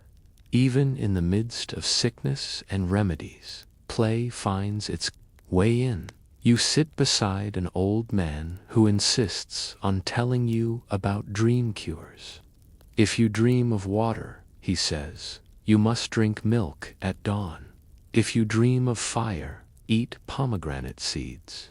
Dreams show the body's secrets. He pats your hand solemnly, as though he's revealed the keys to immortality. You nod politely, wondering what on earth he'd prescribe for dreaming of Wi-Fi routers. The chanting continues in one corner, where a priest has joined the healers. He recites verses from sacred texts, waving a bundle of burning herbs. The smoke curls around the patients, and some reach out to grasp it, as though catching the blessing in their fingers. The blend of medicine and magic feels seamless here. No one questions it. To heal the body is to soothe the soul, and to soothe the soul is to heal the body. Historians still puzzle over whether Zoroastrian purity laws influenced medicine more than we realize. The obsession with keeping water, fire, and earth free from pollution might have indirectly promoted hygiene. Wash your hands not just because it's clean, but because dirty hands insult the gods. Whatever the motive, the result was healthier than not washing at all. You chuckle softly, realizing divine guilt may have been humanity's first public health campaign. As the night stretches on, you feel lulled by the rhythm of the courtyard, the pounding of mortar, the murmur of prayers, the occasional yelp of a patient startled by a sting of treatment. The lamps flicker, shadows sway, and the air fills with layers of scent-sharp garlic, sweet honey, acrid smoke, earthy herbs. It's dizzying, overwhelming, oddly comforting. You glance back at the healer, still tending the child. The boy now sleeps peacefully, his fever easing. The healer sighs in relief, wiping sweat from his brow. There is no magic in that moment, just human persistence, the timeless fight against illness. And yet, perhaps that persistence is the real magic, the force that threads through every era, the refusal to give up on healing, even when the tools are crude, even when the odds seem stacked against you. Finally, the courtyard quiets. Patients lie on mats, drifting into uneasy dreams. Apprentices clean tools, wash bowls, organize jars for tomorrow's work. The priests extinguish the smoldering herbs, leaving only faint trails of smoke. You step back into the night air, grateful for the stars and the clean breeze after so much pungent potion. As you walk away, you carry with you the memory of medicine that was half science, half spell, yet wholly devoted to survival. You shake your head with a smile. Maybe onion juice won't cure heartbreak, and maybe crocodile dung won't keep the sun off your shoulders, but in their stubborn attempts, the Persians left behind something more enduring than any single cure. The belief that illness could be fought, that suffering wasn't permanent, and that even in the darkest fevers, there was always a flicker of light to chase. The night air cools your skin as you leave the healer's courtyard, but soon a different rhythm begins to reach your ears. At first, it's faint, like distant thunder rolling over the horizon. Then it grows clearer. Drums, a steady pounding, heartbeat, too precise to be nature, too insistent to ignore. You follow the sound until the glow of torches cuts across the dark, and before you know it, you've wandered into the training grounds of the Persian army. The ground beneath your sandals vibrates with each beat of the drums. Soldiers move in perfect lines, spears raised, shields glinting in the torchlight. The sound is hypnotic, thud, thud, thud, marching feet matching the rhythm. It's not just practice, it's ritual, a display of discipline that reminds everyone within earshot that Persia doesn't rule through whispers alone. It rules with an army that looks like a wall of iron when it advances. You take a cautious step closer, marveling at the sight of the immortals, the elite guard, 10,000 strong, or so the records claim, and whenever one fell, another would step forward instantly, preserving the illusion that their numbers never dwindled. Mainstream historians note this psychological trick was as important as their spears, and nomes didn't just fight soldiers. They fought the idea of endless reinforcements. You watch one soldier stumble slightly, and within a blink, another shifts forward to close the gap. Seamless, like a video game respawn, only with more sweat and less lag. The general, cloaked in dark robes, trimmed with gold thread, barks orders. His voice cuts through the night, sharp as a blade. The soldiers pivot as one, their shields locking into a wall, their spears bristling outward like the quills of an enormous hedgehog. You can't help but chuckle at the thought, deadly hedgehogs marching into battle. Still, the intimidation is real. You feel the shiver crawl up your spine just standing at the edge of their formation. Beside the soldiers, drummers pound massive instruments slung over their shoulders. The rhythm controls everything: the march, the thrust of spears, the raising of shields. You realize this isn't just music, it's command. In the chaos of battle, voices get lost, but drums cut through. It's like ancient surround sound, only instead of Dolby Atmos, it's try not to die mode. Historians still argue whether the immortals' training was as flawless as the sources claim, or whether Greek writers exaggerated to flatter their own victories later. Some insist the Persians were a terrifyingly well-oiled machine. Others suggest discipline slipped when morale sank. Watching the synchronized steps now, you're inclined to believe the Persians were indeed formidable, but maybe not literally immortal.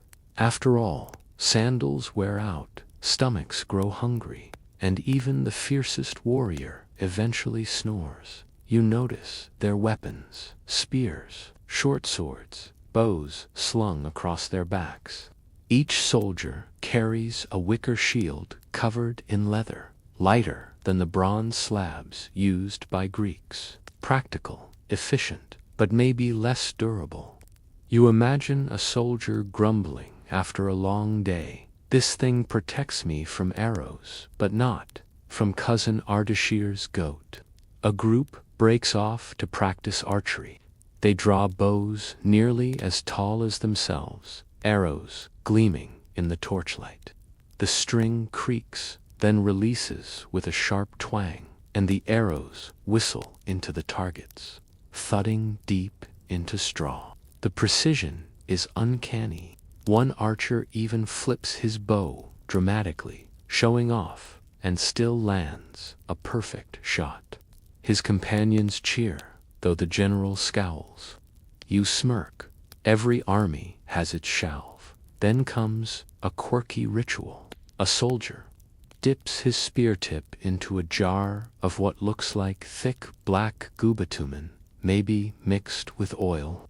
He sets it aflame, twirls it dramatically, and the crowd of recruits gasps. Fire spears, they flare against the dark, impressive, but also risky. You edge back nervously, imagining an unlucky gust of wind setting half the formation ablaze.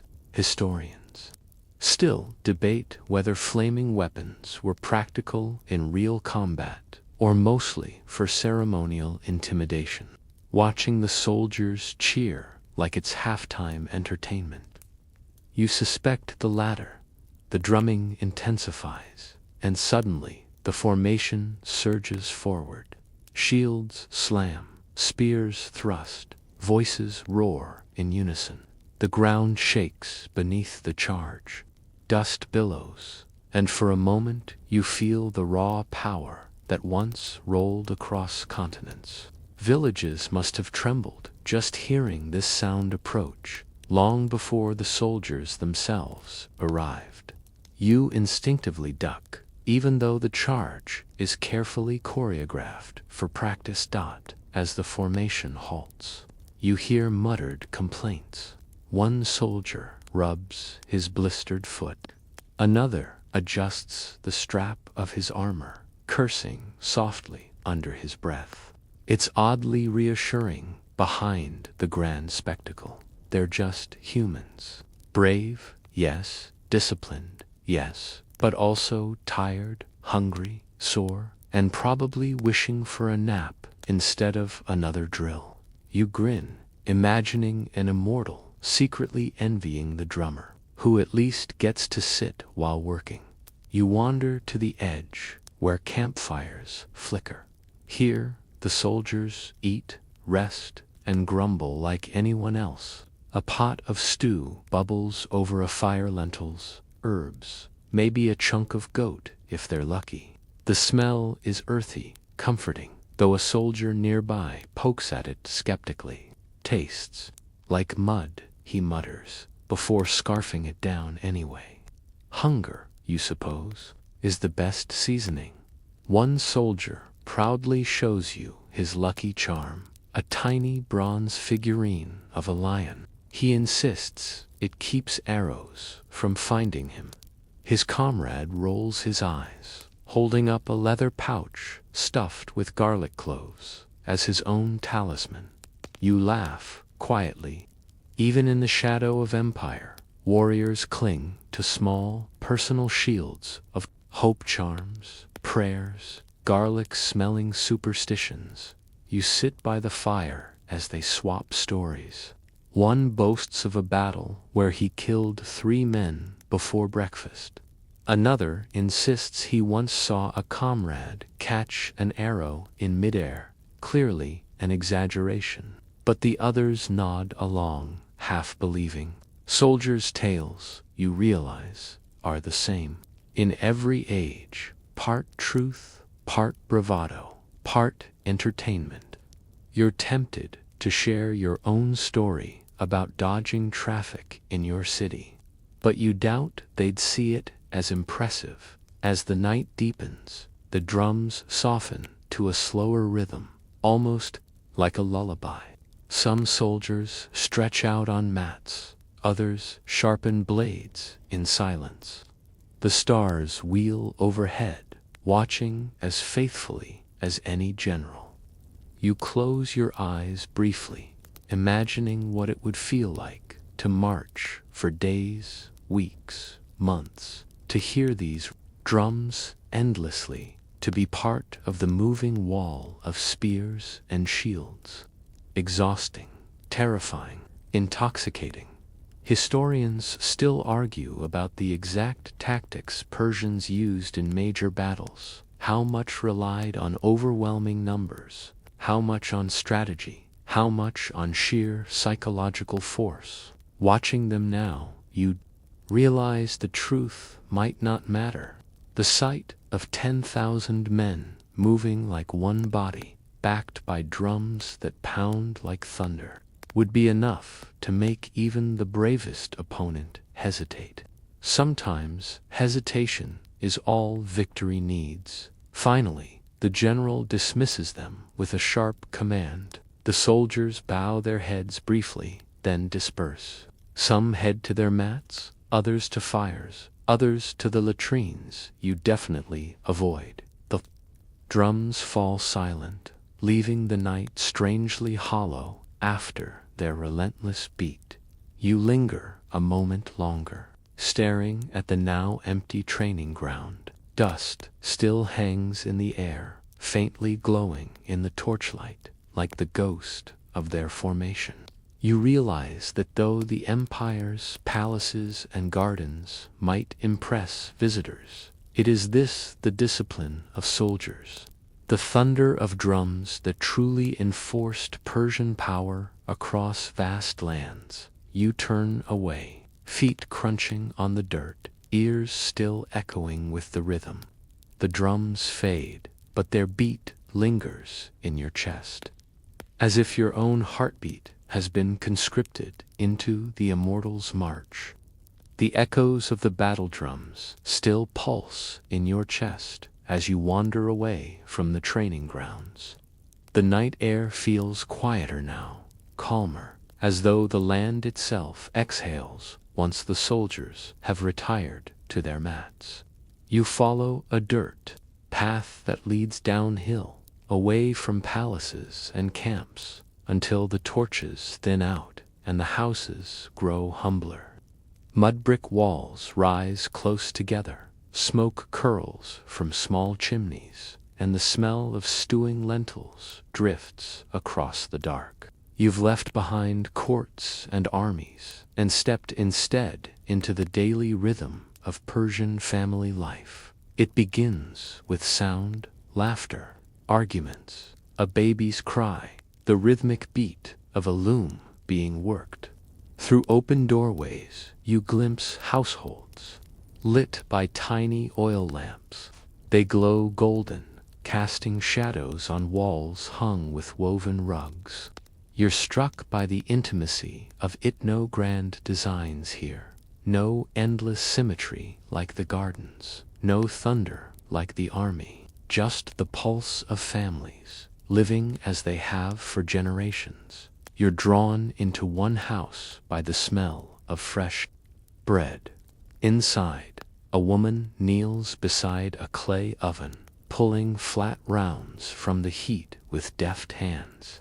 She tosses you a piece without asking, as if feeding a stranger is just what's done.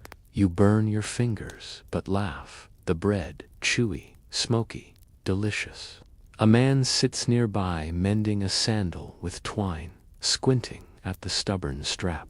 Children dart across the floor, one chasing another with a carved wooden horse, the other shrieking with gleeful protest. Mainstream fact: Persian family life revolved around the household unit, often extended, with multiple generations living under one roof. Grandparents, parents, children, sometimes cousins, all crammed together. Privacy, forget it. Your business was everyone's business. You glance around the small home, noting how sleeping mats are rolled against the wall to make space for the evening meal. You imagine a family of 10 sleeping shoulder to shoulder, elbows colliding, snores overlapping. Cozy if you're charitable, claustrophobic if you're not. At the low table, the family gathers for dinner, stew ladled into bowls, bread torn and dipped, laughter bubbling between bites. The conversation isn't about empires or armies, it's about goats, grain harvests, whose turn it is to fetch water tomorrow. You hear complaints about taxes, of course, because even here, that's unavoidable. The governor raises levies, but my chickens don't lay more eggs. The father grumbles. Everyone chuckles, though the humor carries a bitter edge. You notice a small shrine tucked into a niche in the wall, a lamp flickering beside it, offerings of dried fruit and grain rest before a carved symbol. Faith isn't only in the great fire temples, it's woven into homes, into quiet corners where families seek protection and blessing. The grandmother of the house touches the shrine before sitting, whispering something softly. Maybe a prayer for good health, maybe just a plea for fewer chores. Then the quirks begin to reveal themselves. A child coughs, and instantly 3 remedies are suggested. The grandmother insists on a poultice of herbs. The mother suggests honey water. The father mutters about hanging garlic at the door to scare off evil spirits. The child rolls his eyes, clearly unimpressed. You chuckle, realizing every family has the same dynamic. One member insists on practical cures. Another leans mystical, and the patient just wants everyone to stop fussing. Historians still argue how much freedom and responsibility women carried within these households. Some evidence suggests women had strong roles in managing property and family economics. Other records paint them as largely restricted to domestic duties. Watching this household, you see both. The mother directs the kitchen with authority. The grandmother manages the shrine. The father repairs sandals, but the decisions about food, chores, and even bedtime seem to involve constant negotiation. Power, here, looks more like a tug-of-war than a rigid hierarchy. You follow one of the children outside into the courtyard. He shows you their prized goat, proudly declaring it smarter than his brother. The goat bleats in agreement. The family's wealth isn't in gold or jewels, it's in animals, grain, woven cloth, and the strength of hands that work daily to keep it all running. You pat the goat, who immediately tries to chew on your sleeve. You're not sure if that's affection or insult. Back inside, the loom clacks as an older sister weaves. Her hands move swiftly, pulling threads into patterns that look simple at first, but reveal complexity when you stare longer. Woven rugs weren't just floor coverings, they were art, identity, wealth. A good rug could outlast generations, carrying stories in its threads. She pauses to grin at you, clearly proud of her work. You nod appreciatively, Even if your modern self wants to blurt out, IKEA could never. Dinner winds down. Bowls are scraped, breadcrumbs brushed away, and mats are unrolled for sleeping. The children squabble over who gets to sleep closer to the warm oven. The parents sigh, settle the argument, and soon everyone's arranging themselves in the dim glow of the lamp. You watch as they shuffle into a human puzzle of limbs and blankets, and within minutes the house fills with the soft sound of sleep. But you can't help noticing the fragility, too. This home feels safe now, but families like this lived on the edge of harvests, weather, taxes, and war. A bad season, a greedy official, a passing army, any of these could fracture the peace. And yet they laugh, argue, play, pray, they live. You realize that while kings and generals carved history into stone, it's these families who carried history day to day, passing it quietly from one generation to the next. Outside another, household bustles late into the night. A wedding feast is underway. Lanterns sway, music plays, and laughter spills over the walls. You peek in tables crowded with guests, the bride shyly smiling beneath layers of fabric, the groom sweating nervously as everyone toasts his future. You hear jokes about him fetching water now instead of his wife, laughter echoing into the night. You grin. Family life, it seems, isn't just chores and bread, it's celebrations, too. Moments when the whole village gathers to remind itself that joy is as necessary as food. Historians still debate how much these gatherings reflected cultural unity versus local traditions. Was Persian family life uniform across the empire, or did it vary wildly by region? Watching these two households, one quiet, one raucous, suspect variety was the norm. Just as today, no two families lived exactly the same, but all carried threads that bound them together: food, faith, laughter, complaints about taxes. You finally slip away, leaving behind the hum of households settling into sleep. The stars hang low, the air carries the faint smoke of cooking fires, and you realize the drums of empire and the whispers of kings are important, but the sound that truly sustains Persia is here, in the creak of looms, the clatter of bowls, the giggles of children, and the sighs of parents collapsing after a long day. You smile, warmed by the thought, and continue on into the night.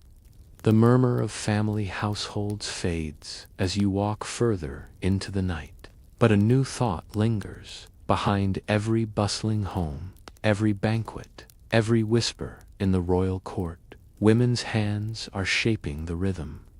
You realize that in this empire so often remembered for its kings' armies and stone-carved inscriptions, there are also queens, mothers, priestesses, and daughters leaving fingerprints on history, even when chronicles try to write them out.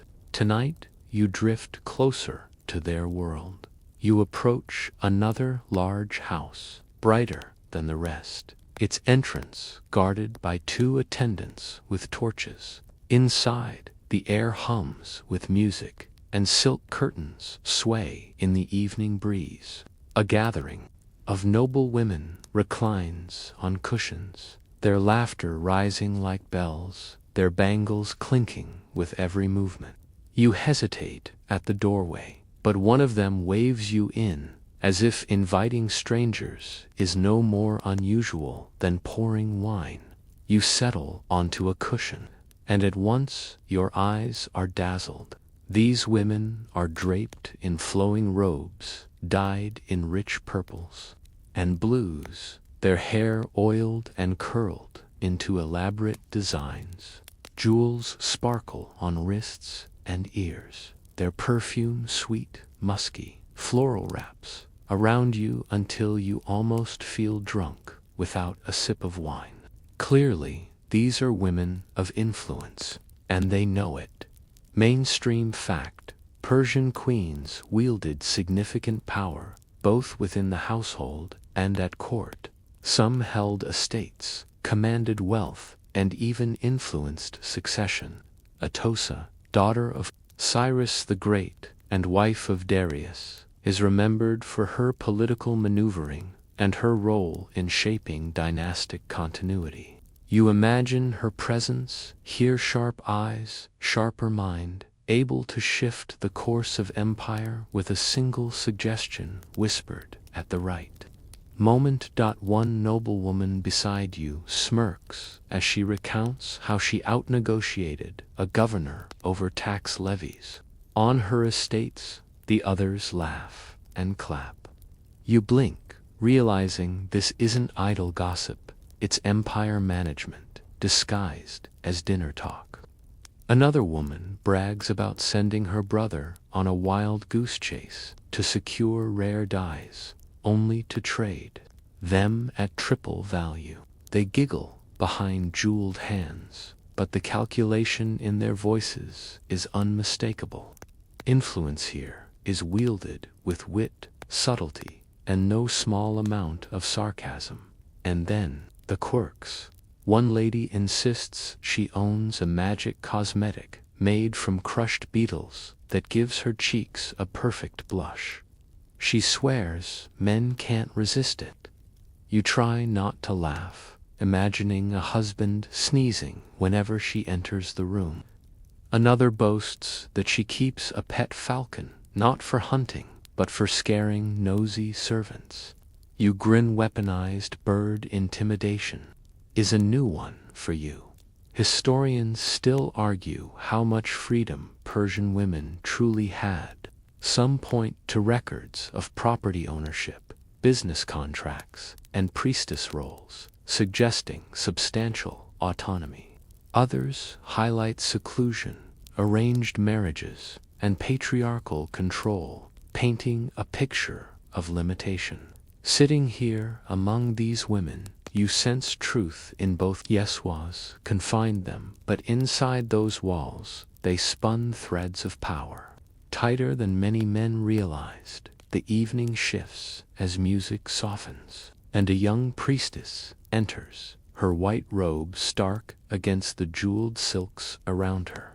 She carries a small flame in a bronze vessel, symbol of purity. Instantly, the room hushes. She places it on a low table, and the women bow their heads briefly. Faith and power intertwine. Here, two priestesses safeguarded rituals, guided families, and sometimes held sway over entire communities. You notice how even these wealthy nobles treat her presence with reverence. Influence, it seems, wears many garments. After the short ritual, the conversation turns playful again. A teenage girl, likely a daughter of one of the nobles, strums a small harp and sings a teasing song about a general too fat to climb his horse. The women roar with laughter, nearly spilling their wine. You chuckle, realizing humor has always been one of women's greatest weapons. Mockery, sharp enough to pierce armor, even if whispered behind closed curtains. You step away from the noble gathering later, still amused, and wander toward the humbler edge of the city. There, in the flicker of lamplight, you glimpse another kind of influence. A woman kneels beside a loom, weaving by moonlight while her children sleep. Her calloused hands move with practiced rhythm, each thread purposeful. The rugs she makes won't just cover floors, they might be sold in the marketplace, traded along the royal road, perhaps even carried into palaces. Her influence is quieter, woven into patterns, but no less real. Nearby, an older woman tends a group of children clustered around a fire. She tells them a story, of heroes, monsters, and gods who shape the stars. The children listen wide-eyed, their futures being shaped not by decrees from kings, but by tales told in the hush of night. You realize this, too, is influence, guiding memory, passing values, shaping the next generation's imagination. And then there are whispers. You overhear women at a water well gossiping about local governors, about soldiers stationed nearby, about which priest is secretly lazy. Information, you understand, flows through wells and kitchens just as surely as it does through royal courts. If empires are webs, women's conversations are the silk threads you never see until you realize they've caught everything. A quirky tidbit comes to mind. Some ancient sources describe women using henna not just for beauty, but as a kind of protective spell painted onto hands and feet. You picture them laughing as they stain their fingers, half joking, half serious about warding off spirits. Somewhere between superstition and style, they carve influence into their very skin. Historians still debate whether Persian queens ever commanded troops directly. Some suggest their role was purely symbolic. Others hint at active military leadership.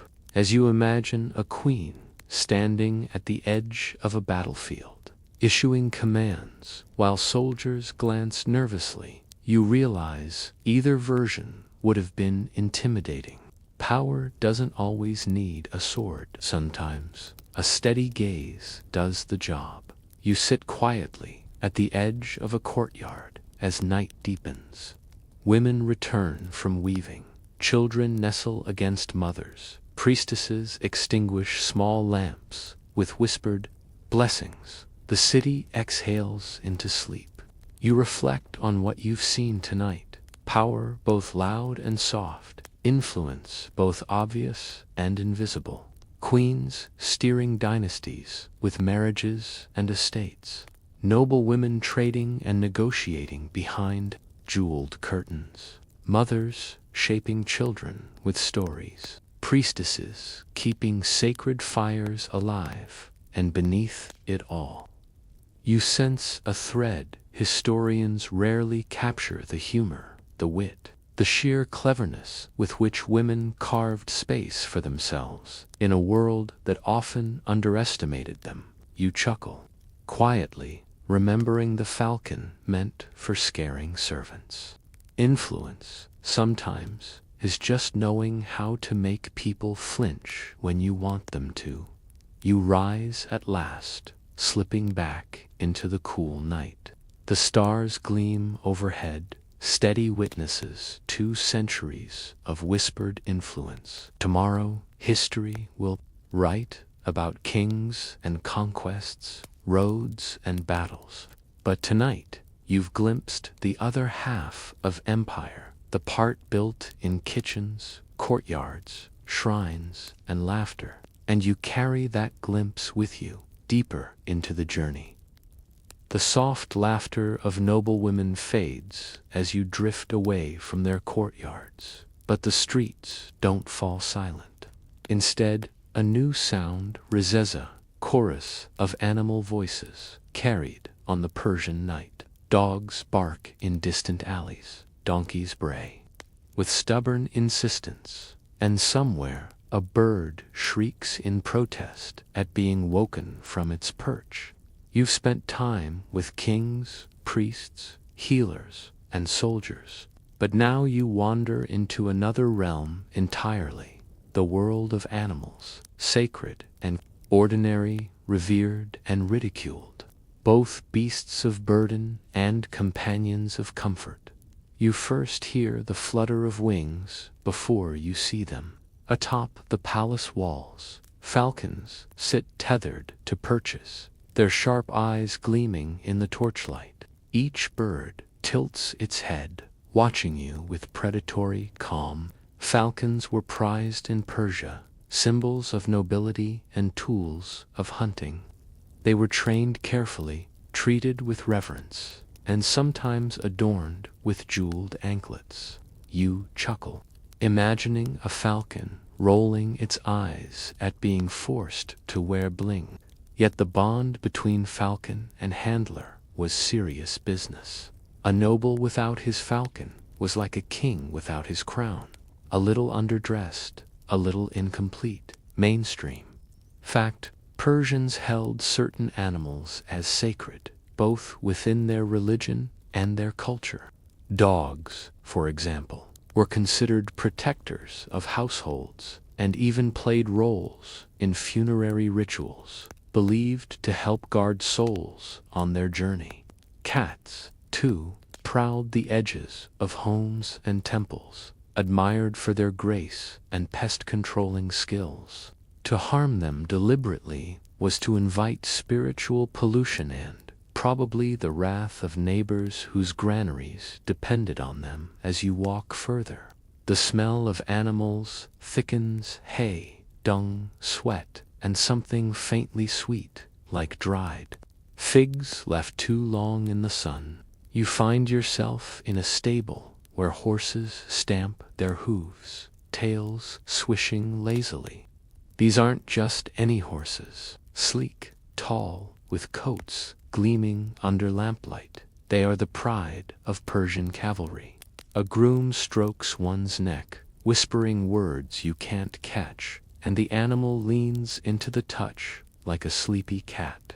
The horse's saddle glimmers faintly with inlaid patterns. These creatures were more than transportation. They were instruments of war, prestige, and sometimes even diplomacy. Gifts of fine horses could sway alliances, soften enemies, or cement loyalties. Yet, for all their majesty, you overhear a stable boy grumble about cleaning manure piles taller than himself. The glamour of sacred beasts comes with very earthly chores. You grin, reminded that empires might ride on horses, but someone still has to shovel the mess they leave behind. And then the quirky tidbits appear. A merchant at the edge of the stable proudly shows you his unusual medicine, powdered dog hair mixed with wine, which he swears will cure everything from coughs to cowardice. You nearly gag, but thank him politely, resisting the urge to ask if he's ever tried drinking it himself. Another boasts about a charm made from crocodile dung, again which is supposedly an all-purpose protection against sunburn, infertility, and, inexplicably, annoying relatives. You smirk. Some remedies, it seems, smell worse than the problem they're meant to fix. Historians still argue over how literally to take these accounts of animal-based rituals and medicines. Were they widespread practices, or just exaggerated anecdotes preserved by curious outsiders? Some suggest these stranger recipes were fringe ideas, while others insist they reveal how deeply intertwined animals were with human hopes, fears, and imaginations. You suspect both views have merit. After all, even today, people debate whether garlic wards off vampires or just wards off first dates. You stroll past a courtyard where a pair of temple bulls graze peacefully, their massive horns glinting under the stars. They are decorated with painted patterns, their hides brushed smooth, their very presence commanding awe. Worshippers approach with offerings, handfuls of grain, whispered prayers, gestures of reverence. To the Persians, these beasts embodied strength and fertility, living symbols of cosmic order. You stand quietly, feeling the gravity of the scene. Yet you can't help but notice one bull pausing mid-chew to sneeze explosively, scattering grain everywhere. Sacred or not, he's still a bull with allergies. Moving on, you pass a cluster of children chasing a scruffy dog. The animal wags its tail furiously, darting between alleys, delighted by the game.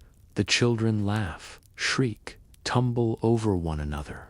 The dog barks joyfully, tongue lolling. For all the grand ceremonies of priests and kings, you realize the most universal bond is right here, a child and their pet, inventing endless games under the moonlight. Inside a nearby house, you glimpse another scene. A woman sits on a mat, stroking a cat curled in her lap. The animal purrs loudly, eyes half closed in bliss. The woman whispers to it, as though confiding secrets, and the cat flicks its tail lazily, perhaps absorbing the gossip for later. Cats, after all, always seem like they know more than they admit. There are also animals less loved. You hear farmers cursing rats raiding grain stores, their traps set with desperate precision. One mutters that the gods must have made rats to test human patience. Another insists rats are possessed by mischievous spirits, best chased off with smoke. The debate continues long after the rats scurry away, victorious once again, and then comes one of the strangest scenes yet. In the market square, a man leads a monkey on a rope, claiming it can predict the future. The monkey chitters loudly, grabs a passerby's hat, and promptly pees on it. The crowd roars with laughter, half convinced this is indeed a divine omen. The man swears it means good fortune for anyone who pays him a coin. You laugh so hard you nearly choke, wondering if anyone in history ever got rich by monkey prophecy. Historians still argue whether exotic animals like monkeys, elephants, or even lions were kept commonly in Persia or only at the royal court. Some records describe menageries that impressed visitors, while others suggest exaggeration. Watching this monkey work the crowd, you suspect some of those tales were half-truths polished into legend. You wander toward the city's edge, where caravans prepare for long journeys. Camels kneel, grumbling loudly, as goods are loaded onto their backs. Their faces wear perpetual expressions of disdain, as though they can't believe they signed up for this job. A handler pats one affectionately, only to get a spit in return. You snort with laughter. Camels may be empires, ships of the desert, but they sail with zero manners. Night deepens, and yet the chorus of animals never really stops. Dogs bark warnings, donkeys bray complaints, owls hoot from rooftops, and somewhere horses whinny in their dreams. The empire's life is stitched not only from roads, gardens, and palaces, but from this constant soundtrack of creatures some revered, some feared, some simply tolerated. Before leaving, you pause once more by the falcons perched on the palace wall. Their eyes gleam, unblinking, and you sense why they fascinated Persians so deeply. They embody focus, precision, lethal grace. Yet, at the same time, you remember the giggling children chasing their scruffy dog, the woman whispering to her cat, the bull sneezing grain into the wind. Animals here are sacred and ordinary, divine and ridiculous, mirrors of human hopes and companions of human absurdity. Historians still debate just how symbolic animals were in Persian society. Were they worshipped as near-divine beings, or were they primarily functional, only dressed in myth for special occasions?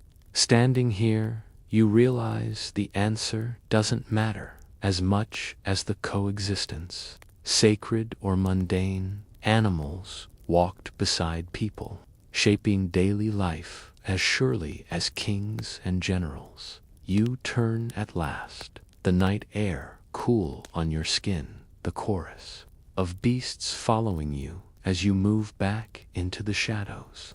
You smile softly. Perhaps paradise isn't only found in gardens or temples, it also has fur, feathers, scales, and the occasional bad temper. The chorus of animals fades into the distance as you wander further down the quiet road. The stars above glitter, sharp and clear, so many that you lose count before you even reach 20.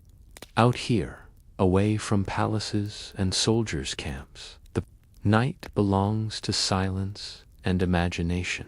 And in Persia, imagination is never just imagination. It is prophecy, warning, guidance. Dreams and divination slip into daily life like a constant undercurrent, reminding everyone that fate is always whispering just beyond the veil of sleep. You pass a cluster of tents on the edge of the settlement. Smoke curls from small fires, and figures huddle in cloaks against the chill. At the center, a man in dark robes sits cross-legged before a shallow bronze bowl filled with water. His eyes are half closed, lips moving in a whisper as he studies the surface. You step closer and realize he is a diviner, watching for ripples, reflections, signs. Around him, a small audience leans forward eagerly, each hoping their question about tomorrow will be answered tonight. Mainstream fact: divination was a respected practice in the ancient Persian world. People read omens in stars, in dreams, in the behavior of animals, even in the shape of smoke or the pattern of spilled grain. Kings consulted astrologers before campaigns. Families sought advice before marriages. Farmers asked for predictions about rain. Fate, it seemed, was everywhere, and the Persians were determined to read it like a book. The diviner dips his fingers into the water, flicking droplets toward the crowd. A woman gasps as he declares that her husband's safe return from a journey is written in the ripples. Another man sighs in relief when told his crops will flourish. You smirk quietly, wondering if the diviner ever tells anyone bad news. Maybe his job is like a modern customer service rep, always delivering reassurance, even when the reality is questionable. You slip away from the circle and follow another sound, chanting. A group gathers around a fire, tossing herbs into the flames. The smoke rises in twisting shapes, and one woman interprets them with dramatic gestures. See how the smoke bends. A new child will be born before the next harvest. The crowd murmurs approval. You tilt your head, squinting at the smoke, and to you it just looks like smoke. Historians still argue whether these rituals carried true predictive power, or whether they were more about creating comfort, a sense of control in a world of uncertainty. Watching the faces here, you suspect it's the latter. Sometimes reassurance is more powerful than accuracy. Later, you stumble across a quieter ritual, dream interpretation. In a small courtyard, an elder sits with a circle of listeners. Each person takes turns describing their dreams. A young man recounts dreaming of a snake coiled around his leg. The elder nods gravely. It means an enemy watches you closely. Be careful whom you trust. A girl whispers that she dreamed of flying across fields. The elder smiles. Prosperity is coming, perhaps through marriage. The crowd nods, accepting his words as truth. You sit in the back, intrigued, tempted to raise your hand and say, "Last night I dreamed My phone battery never charged. You bite your tongue, deciding that one would be impossible to interpret without a time machine. Quirky tidbit. Some Persians believed that tying specific herbs under your pillow could influence dreams. Fennel for clarity, coriander for love, pomegranate seeds to summon visions of the future. You chuckle, imagining yourself lying in bed with a pantry stuffed under your pillow, rolling over onto coriander stalks, whispering, "Show me my destiny, please." You glance upward, because no discussion of divination is complete without the stars. Persia's night skies were their own kind of sacred text. Astrologers tracked the movements of planets and constellations, linking them to royal fortunes and everyday life alike. A falling star might foretell war. The alignment of Venus might promise love. Historians still argue how systematic Persian astrology was. Was it as precise as Babylon's, or more symbolic, more fluid? You shrugged, staring at the constellations and realizing that whether systematic or not, people here lived beneath the same awe you feel now, the sensation of being very small under an impossibly vast ceiling of light. One astrologer points out a constellation to his apprentice. "That cluster means abundance," he declares. The apprentice squints, frowns, and mutters, "But last year it meant drought." The astrologer clears his throat, changes the subject, and everyone pretends not to notice. You grin professional. Flexibility is clearly not a modern invention. You wander further, and another form of divination reveals itself. A man crouches over a scattering of bones, tossing them like dice. He peers at the angles, the way they cross, the shadows they cast. "This means your neighbor envies you," he tells a customer solemnly. You chuckle. If he tossed the bones differently, would it mean your goat envies you instead? Still, the customer nods and pays. At another stall, a fortune teller offers to read omens from oil poured into water. She dribbles a stream into a bowl, watches the shapes expand. "This drop is wealth, this curve is love, this bubble is travel." You lean closer, squinting, and to your eyes it looks like a greasy soup accident. Yet her customer beams, convinced their future is bright.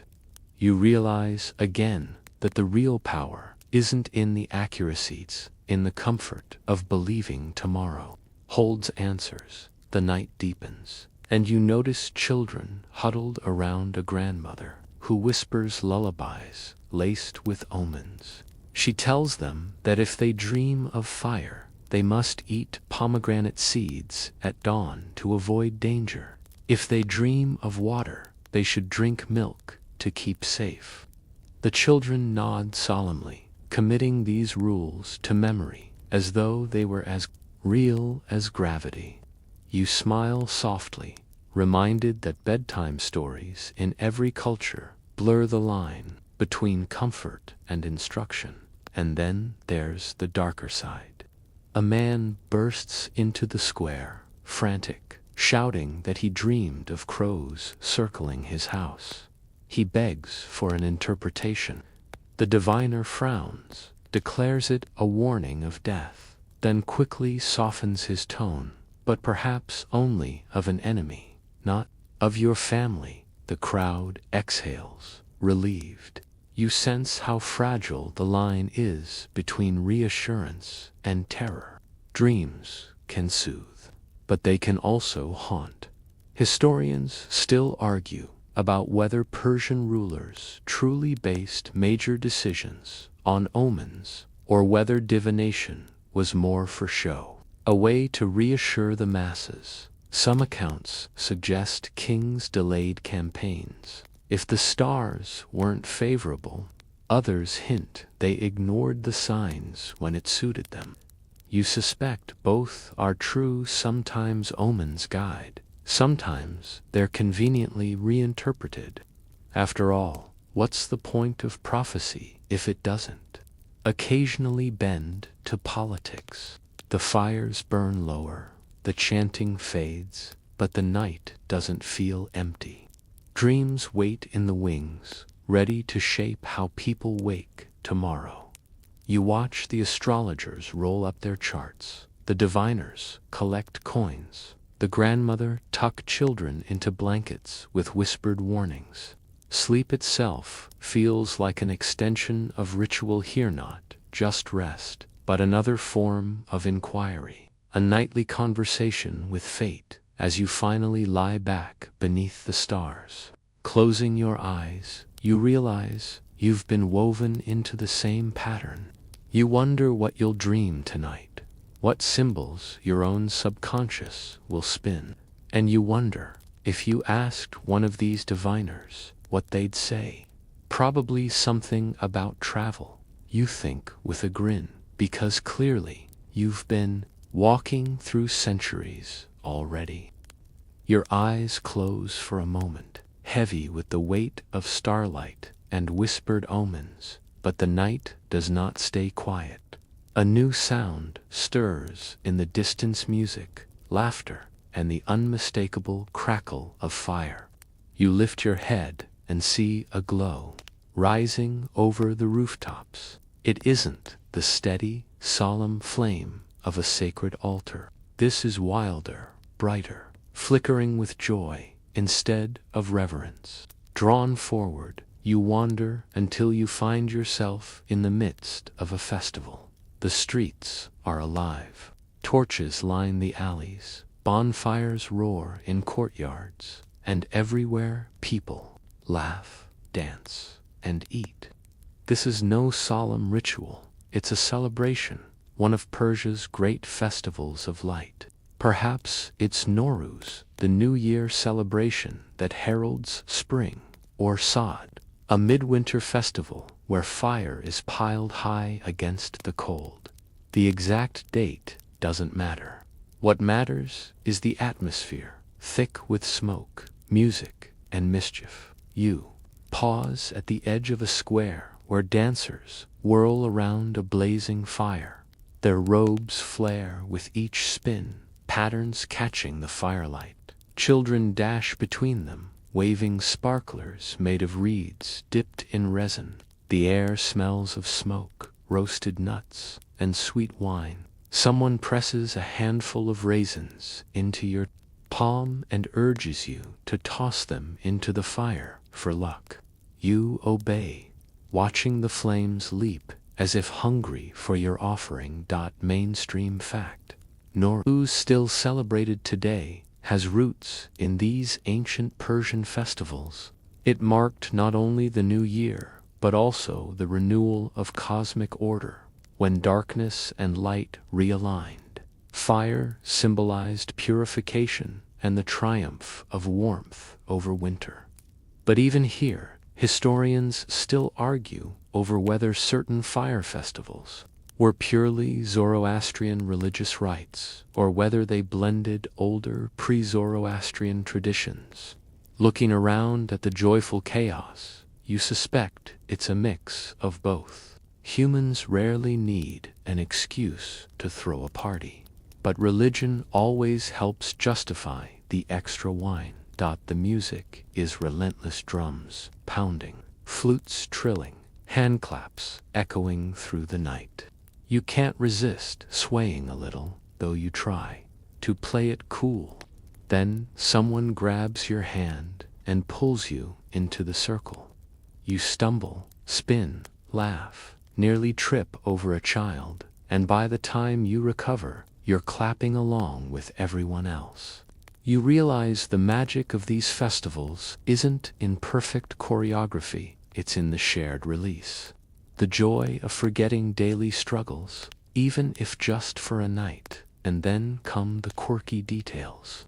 A man dressed in a ridiculous costume, painted face and bells jingling, prances around making jokes at the expense of the governor. The crowd roars with laughter, even the soldiers stationed nearby. For one night, it seems, mockery is permitted, even encouraged.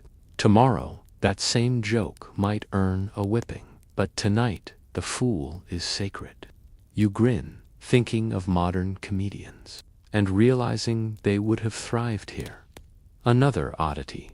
People leap over small fires, laughing as sparks fly. They shout words you can't understand, but the meaning is clear. Burn away sickness, misfortune, bad luck. A little singed hem is a small price to pay for a fresh start. You hesitate, then leap too, nearly tripping but landing safe. The crowd cheers, and you bow dramatically, earning laughter. You remind yourself not to tell your modern friends you once played hopscotch with fire. Food stalls line the streets, groaning with delicacies. Roasted chickpeas, honey cakes, skewers of lamb dripping with fat, bowls of yogurt studded with mint. You grab a pastry stuffed with dates and nuts, biting into sweetness that almost makes you forget you're supposed to be narrating history. Almost. You lick your fingers and continue on, because duty or maybe greed demands you sample everything. At one stall, a woman sells painted eggs, each decorated with bright colors and patterns. She insists they bring fertility and fortune if placed on a family table during the festival. Children squeal as they swap eggs, comparing designs. You chuckle, noting how traditions echo through time. Eggs at spring festivals still survive in many cultures. Historians still debate whether Persia influenced later traditions directly, or whether eggs just universally scream life. You shrug and take another bite of pastry. In another corner, storytellers perform epics by firelight. One sings of heroes who slayed monsters, another of kings who ushered in golden ages.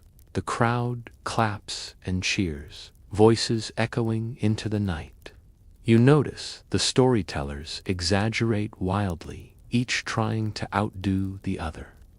You grin. It's less about accuracy and more about spectacle. Maybe the people know these tales are embellished. But in festivals, truth is less important than excitement. As you wander deeper, the revelry grows stranger. A group of youths runs through the crowd, faces painted with soot, chasing villagers with bundles of reeds. They smack legs playfully, shouting blessings disguised as mischief. You nearly get whacked yourself, but dodge at the last second. You laugh nervously, but realize the game carries weight. It's meant to drive away evil, to strike out the old year's bad spirits. Think of it as spiritual dodgeball with fewer rules.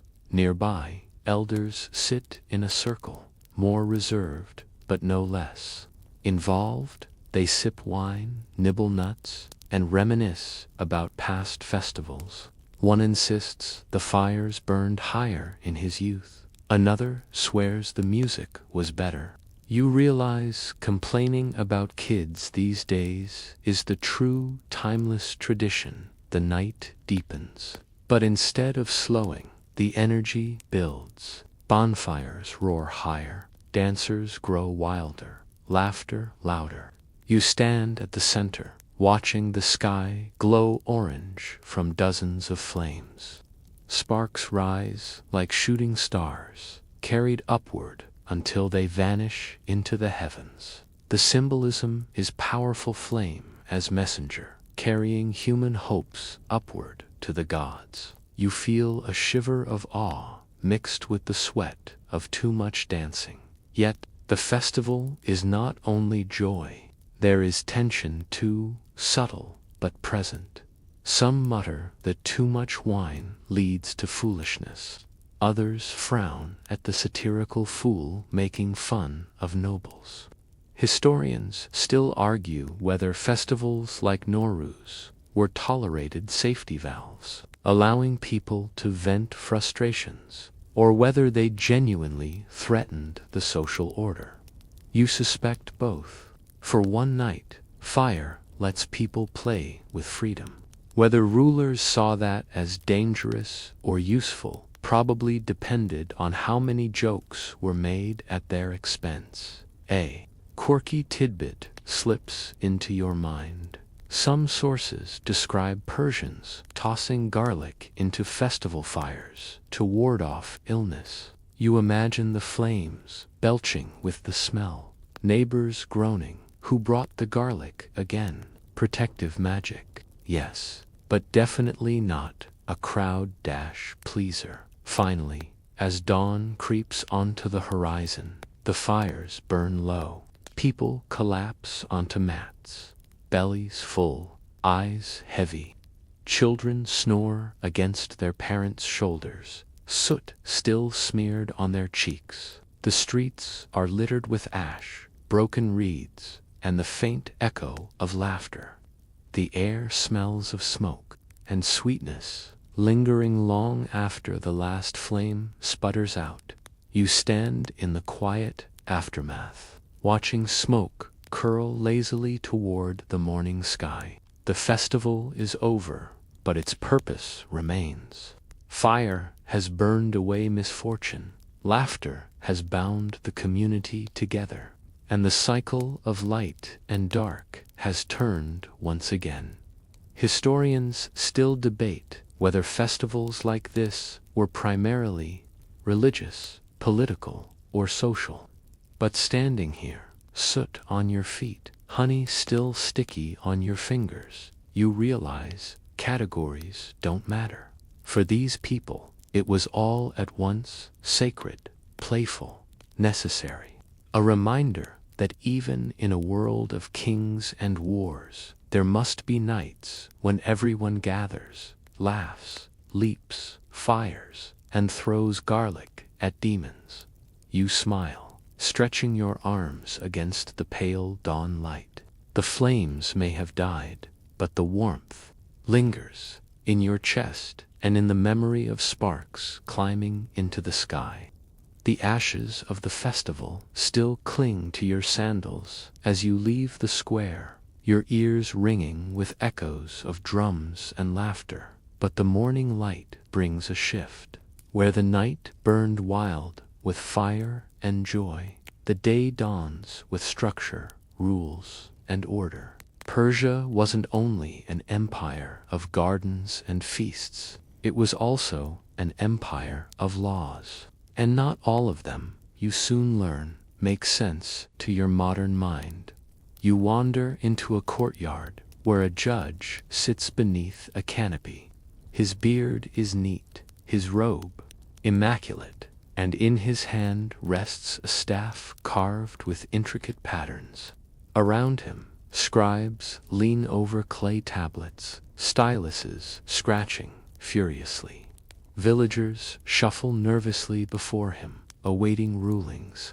The scene hums with tension. You feel the hush of people holding their breath, waiting to hear which way justice will swing. Mainstream fact: the Achaemenid Persian Empire prided itself on a system of laws said to be fair and consistent across its vast territories. Cyrus the Great even earned a reputation for respecting the customs and rights of conquered peoples, carving out a reputation as a lawgiver. But, as always, the devil is in the details, or in this case, the punishments. A farmer steps forward to lodge his complaint. His neighbor diverted water from an irrigation channel to flood his own fields. The judge listens, strokes his beard thoughtfully, then issues a ruling. The offending neighbor must pay compensation, not in coins, but in livestock, 2 goats and a donkey, to be exact. You grin. Apparently goats were the gold standard of Rural justice. Then comes a stranger case. A man accuses another of stealing dates from his orchard. The judge narrows his eyes. Theft is serious, but the punishment must fit the crime.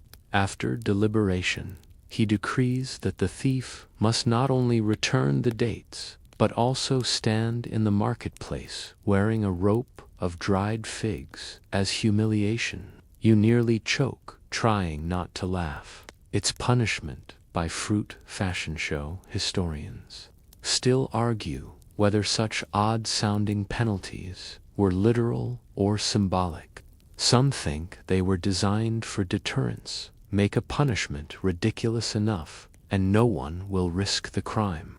Others suspect later writers exaggerated for effect. Either way, the image of a man sulking through town draped in figs is one you can't shake. The next case involves river theft. A man is accused of drawing more water than allowed from a communal channel. The villagers hiss angrily because water is life in this land.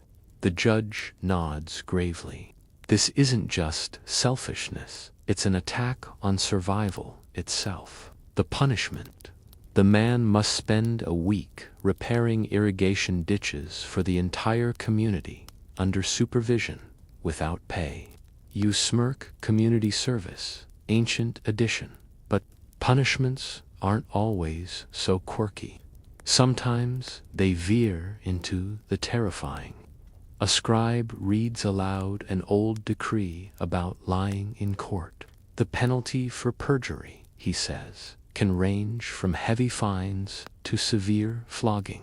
One chronicler even claimed repeat offenders risked mutilation. The crowd murmurs, uneasy. You notice how everyone suddenly finds the ground very interesting. Nobody wants to be caught fibbing under this system, and yet, even with severity, there are moments that almost seem comedic. You overhear a story of a man punished for insulting a noble's beard. Yes, the beard, the punishment. He had to parade through the town square with his own beard smeared in ash, while children laughed and pointed. You chuckle softly. Facial hair-based justice, harsh for pride, gentle for the body, devastating for dignity. Quirky tidbit. Some Persian sources mention trials by ordeal. If an accusation couldn't be settled, the accused might be forced to undergo a test like drinking a potion and waiting to see if they survived. One involved swallowing foul concoctions that could make you violently sick. If you vomited but didn't die, you were innocent. If you did die, well, the court would declare you guilty but at peace. You shiver, grateful for modern systems. Even if jury duty is its own punishment, historians still argue about how codified Persian law truly was. Did they have a formal set of laws like Hammurabi's famous code, or was it more a patchwork of royal decrees and local customs? Evidence suggests both a blend of imperial oversight and regional flexibility. Standing here, listening to goats, figs, and irrigation disputes, you realize law wasn't just carved in stone. It was lived daily, shaped by people's squabbles. As much as by king's commands, the judge calls another case. A woman accuses her neighbor of letting his chickens run wild and peck her garden. The punishment is swift. The neighbor must surrender to hens as repayment. You cringe. Justice may be blind, but apparently it's also feathered. Then comes a more somber case. A man stands accused of treason. Whispers of conspiring with foreign envoys. The air thickens. This isn't about goats or figs anymore, it's life or death. The judge doesn't decide this one. Instead, the matter is referred to higher authorities. You hear murmurs of punishments ranging from execution to exile, depending on the king's mood. In Persia, loyalty wasn't just virtue, it was survival. Still, the absurd keeps creeping in. You hear someone joke about a punishment for lazy tax collectors, making them wear their own unpaid tax receipts strung around their necks. Whether true or not, the crowd laughs nervously, glancing at the actual tax collector nearby who scowls into his ledger.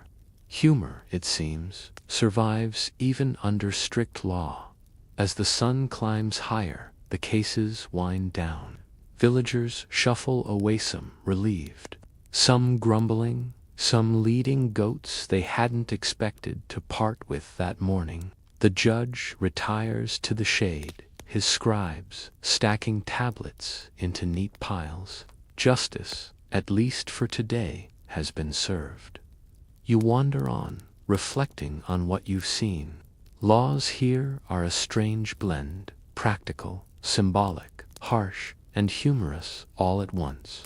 They keep order, yes, but they also reveal the quirks of a society trying to balance survival with fairness. You think back to the man in his fig necklace and shake your head, smiling. Justice may be blind, but sometimes it has a sense of humor. Historians still debate whether Persia's system leaned more toward mercy or severity. Was it enlightened, as some inscriptions suggest, or was it as ruthless as rival cultures claimed? The truth, you suspect, is both. Laws could comfort or terrify, free or bind, humiliate or protect. In that contradiction lies the essence of empire itself. As the day warms, you leave the courthouse behind. The sound of disputes fades into the buzz of daily life, market chatter, children's laughter, animals braying. Yet the memory lingers. Goats surrendered, beards humiliated, irrigation ditches repaired. Persia's empire wasn't sustained only by armies and palaces. It was also held together by these rules, strange and ordinary, guiding how neighbors lived side by side. You smile faintly as you continue on your journey. Soot still under your nails from the festival fire, the echo of laws now tugging at your thoughts. Festivals burned away misfortune, but laws managed the living.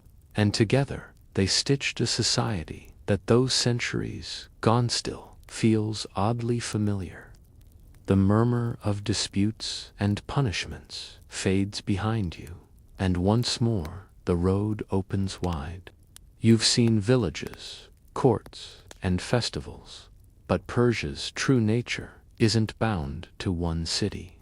It's a web stretched across deserts, mountains, and seas, a network of roads, caravans, and borders that carried not only goods, but also ideas, jokes, and rumors faster than most rulers could keep track.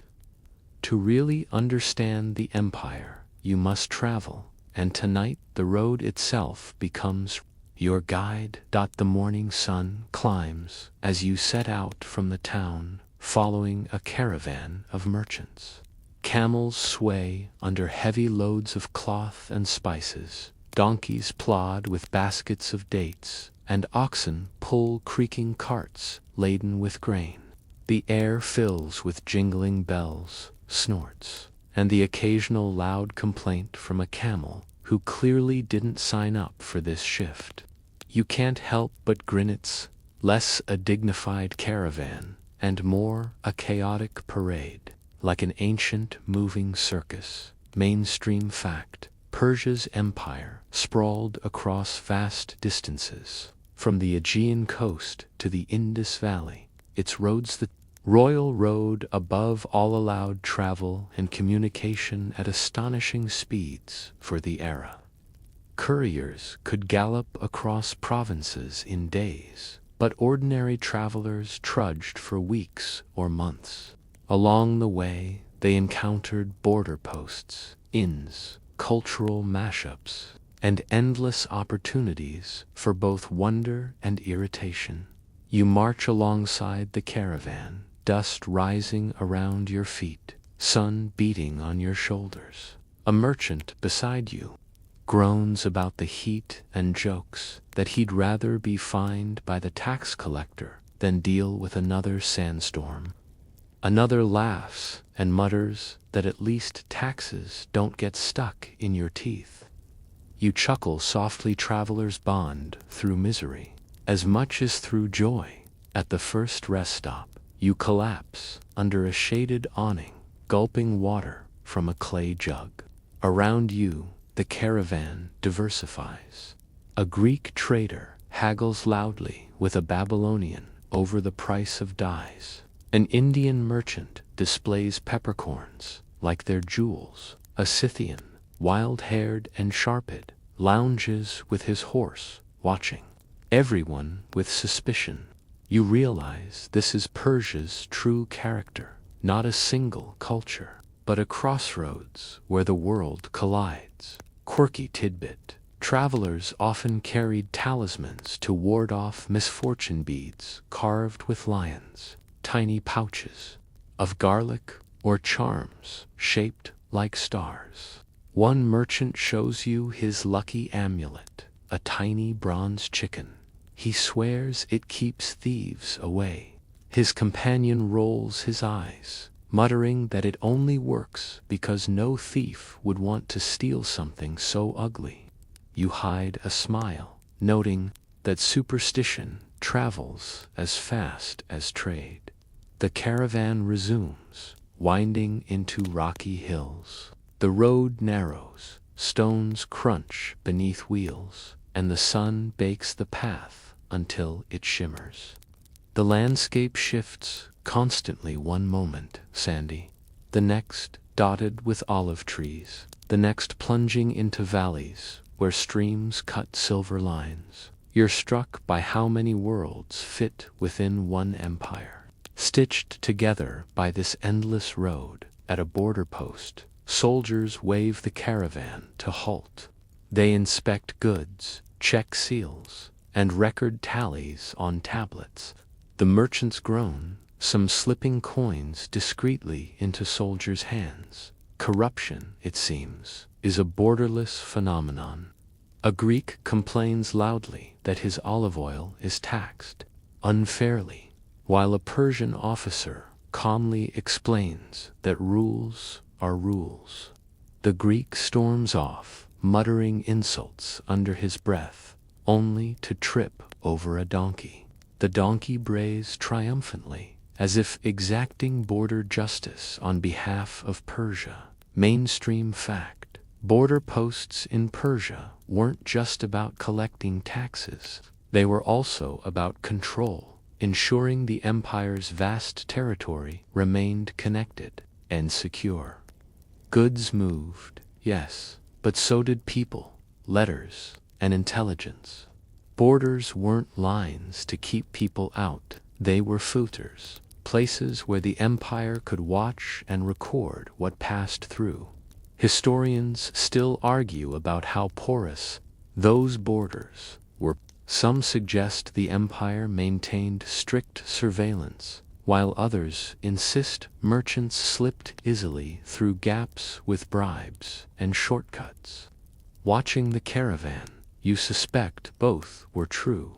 Rules existed, but so did loopholes, and travelers quickly learned which mattered more on any given day. As the caravan continues, you hear snippets of stories from fellow travelers. A Babylonian boasts about temples back home, larger and more impressive than anything Persia could build.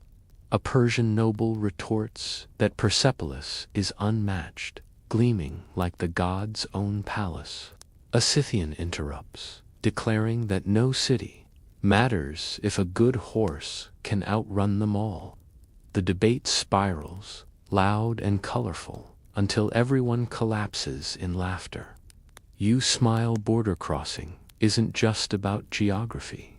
It's about colliding identities, each certain their way of life is best. By evening, the caravan halts at a roadside in little more than mud brick walls and straw mats. Still, it feels like paradise after the road. Fires crackle, pots of stew bubble, and the smell of spiced lentils fills the air. You settle in, listening as a storyteller entertains the weary travelers. He weaves tales of merchants outwitting bandits, of kings disguising themselves as wanderers, of caravans so large they stretched from horizon to horizon. His voice rises and falls, drawing chuckles, sighs, and gasps. You realize stories are the true passports here, currency accepted across every border. Later, under the stars, you sit by a group of musicians. They pluck strings, beat drums, and sing in half a dozen languages. Somehow, the music blends into a harmony that feels universal. You tap your foot, lulled by the rhythm, soothed after the long day. The road might blister your feet, but it fills your ears with songs that no single village could ever invent. And then there's danger. As dawn breaks, you hear rumors of bandits stalking the next stretch. Soldiers tighten their grips on spears. Merchants whisper nervously, and the city grins, eager for a fight. You march forward anyway, heart thudding with every creak of wagon wheels. Eventually, you glimpse a shadowy group on a ridge. But instead of attacking, they simply watch, their faces unreadable, before vanishing into the hills. Relief floods the caravan. You wonder whether their restraint came from fear of soldiers or just boredom. Quirky detail. Some travelers believed tying knots in ropes or cloth could protect caravans from thieves. You spot one merchant carefully knotting his belt, muttering prayers. His companion teases him, "If knots worked, my donkey wouldn't wander off every night." You grin, amused that ancient travel hacks were as questionable as modern ones. The road stretches on, into mountains where icy winds bite, then down into valleys lush with vineyards. At every border, the empire reshapes itself. In one village, you see Greek-style columns on houses. In another, Indian spices flavor the stew. In yet another, Scythian horsemen lounge casually, their tents pitched beside Persian homes. The empire isn't a single culture, it's a collage, glued together by the constant movement of caravans like this one. Historians still argue how to label. This was Persia, a conqueror imposing its culture, or a broker facilitating exchange. You suspect it was both. The empire conquered with spears, but it thrived because people kept moving, trading, mixing, arguing, and laughing across borders. Without that flow, Persia would have been a cage instead of a crossroads at last. After weeks of travel, the caravan reaches a great city, its walls rising high, its markets buzzing, its temples glowing in torchlight. The merchants cheer, weary but triumphant. You step into the throng, realizing you've carried with you not just goods or dust, but the memory of countless voices on the road. As you drift through the city gate, the lesson lingers. Persia's borders weren't barriers, they were meeting points where cultures collided, blended, and reshaped each other. And though you've walked only a fraction of the empire's roads, you feel the immensity of its reach echoing in every step. Dust still clings to your cloak from the long road, but the moment you enter the city, your weariness fades. Rising ahead like a mirage turned solid, are the palaces of Persia. Structures so grand that they seem designed less for living and more for reminding you who's in charge. You pause at the base of the steps, craning your neck until it aches. And still the columns rise higher, their tops vanishing into the glow of torchlight. The first thing you notice is scale. Everything here is bigger than it needs to be. Steps, so broad you could camp on them, walls so tall they could intimidate even the most arrogant invader. Courtyards large enough to swallow entire markets. You step carefully onto polished stone, feeling the cool smoothness under your sandals. The echo of your footsteps reminds you, this place isn't built for comfort. It's built for awe. Mainstream fact. Persepolis, the ceremonial capital of the Achaemenid Empire, stands as the prime example of Persian architectural ambition. Construction began under Darius the Great, and each king after him added their own touches. Massive stone terraces, grand staircases, and audience halls with forest-like columns all shouted the same message: Persia rules, and you are very small. You wander into a hall where dozens of columns rise like stone trees, their capitals carved into the shapes of bulls, lions, and griffins. The detail is dizzying muscles etched into stone, eyes fierce even after centuries. Light flickers from torches, making the beasts seem alive, watching you from their lofty perches. You shiver. Decorative, yes, but also a reminder. Strength, vigilance, power. Historians still argue whether the architecture's main purpose was intimidation or hospitality. Were these palaces designed to terrify visiting dignitaries, or to welcome them into the grandeur of Persia's order? You suspect it was both. Guests would enter impressed, overwhelmed, maybe even flattered to be included, but also very aware they were standing on ground that belonged entirely to the king. As you stroll further, you find staircases carved with endless processions, soldiers, nobles, envoys all marching upward, bearing gifts. Their stone faces are calm, their steps uniform. You pause to run your fingers across one panel, feeling the grooves of chiseled robes and the faint ridges of beards. These aren't random decorations. They're political cartoons carved in stone.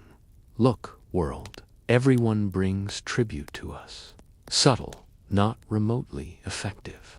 Absolutely quirky tidbit. Some sources claim the roofs of these grand halls were held up by cedar beams imported from Lebanon, an expensive and logistically insane feat. You imagine the headaches of transporting massive logs across mountains. You can almost hear some poor foreman groaning. Yes, Your Majesty, we'll just drag this forest across half the continent, no problem. The result, though, is undeniable. The halls soar impossibly high, defying the limitations of local materials. Inside, the details shimmer. Walls are painted in bright colors, though time has dimmed them. Tiles glisten with blues and yellows, patterns repeating like chants. Gold leaf once gleamed on statues, and rugs thicker than fields of grass covered the floors. You can almost hear the gasps of foreign envoys stepping inside for the first time, their own palaces paling in comparison. Yet not everything here is serious. A guard leans against a column, yawning. A servant balances a tray of wine cups, nearly spilling as he dodges a noble's sweeping robe. In one corner, A small dog curls up asleep, entirely indifferent to the grandeur towering above. Even in palaces, daily life sneaks in. You wander into the treasury, where stacks of tribute once filled the rooms, gold, silver, jewels, ivory, exotic animals. The sheer wealth is staggering, but you also sense its fragility. All this treasure sits waiting, tempting, vulnerable. Later, invaders will plunder it, carrying Persia's glory away in saddlebags. For now, though, the wealth glimmers, guarded by spears and pride. Historians still debate the practical use of Persepolis. Was it a functioning capital, or primarily a ceremonial showcase? Some argue real governance happened elsewhere, while Persepolis served as a stage for rituals and festivals. Standing in these echoing halls, you lean toward the latter. The space feels too theatrical, too carefully designed for spectacle. It's less an office and more a cathedral of empire. You step into a throne room, its platform raised high above the floor. You can picture the king seated here, robes spilling like rivers, crown glittering eyes, sharp as daggers. Visitors approach, step by step, their necks craned upward, their knees trembling as they bow. The architecture itself forces humility. You feel it even now, centuries later, just standing in the empty space, and then you notice something curious. Drains carved into the floors, channels to guide water away. It's a reminder that even grand palaces deal with the same problem as any mud brick hut drain. You grin, imagining a king frowning as water pooled around his throne. What kind of empire can't keep its carpets dry? Practicality hides beneath grandeur. Even here, the palace gardens soften the intensity. You step outside into courtyards where channels of water glisten. Trees line the paths, and flowers release fragrance into the air. The transition from stone to greenery feels deliberate, from awe to comfort, from intimidation to pleasure. Visitors could be shown the might of Persia indoors, then its generosity outdoors. Architecture as theater, shifting moods with every doorway. Quirky tidbit. Some ancient accounts claim columns here were so polished they reflected sunlight like mirrors. Others say gems were embedded into the walls.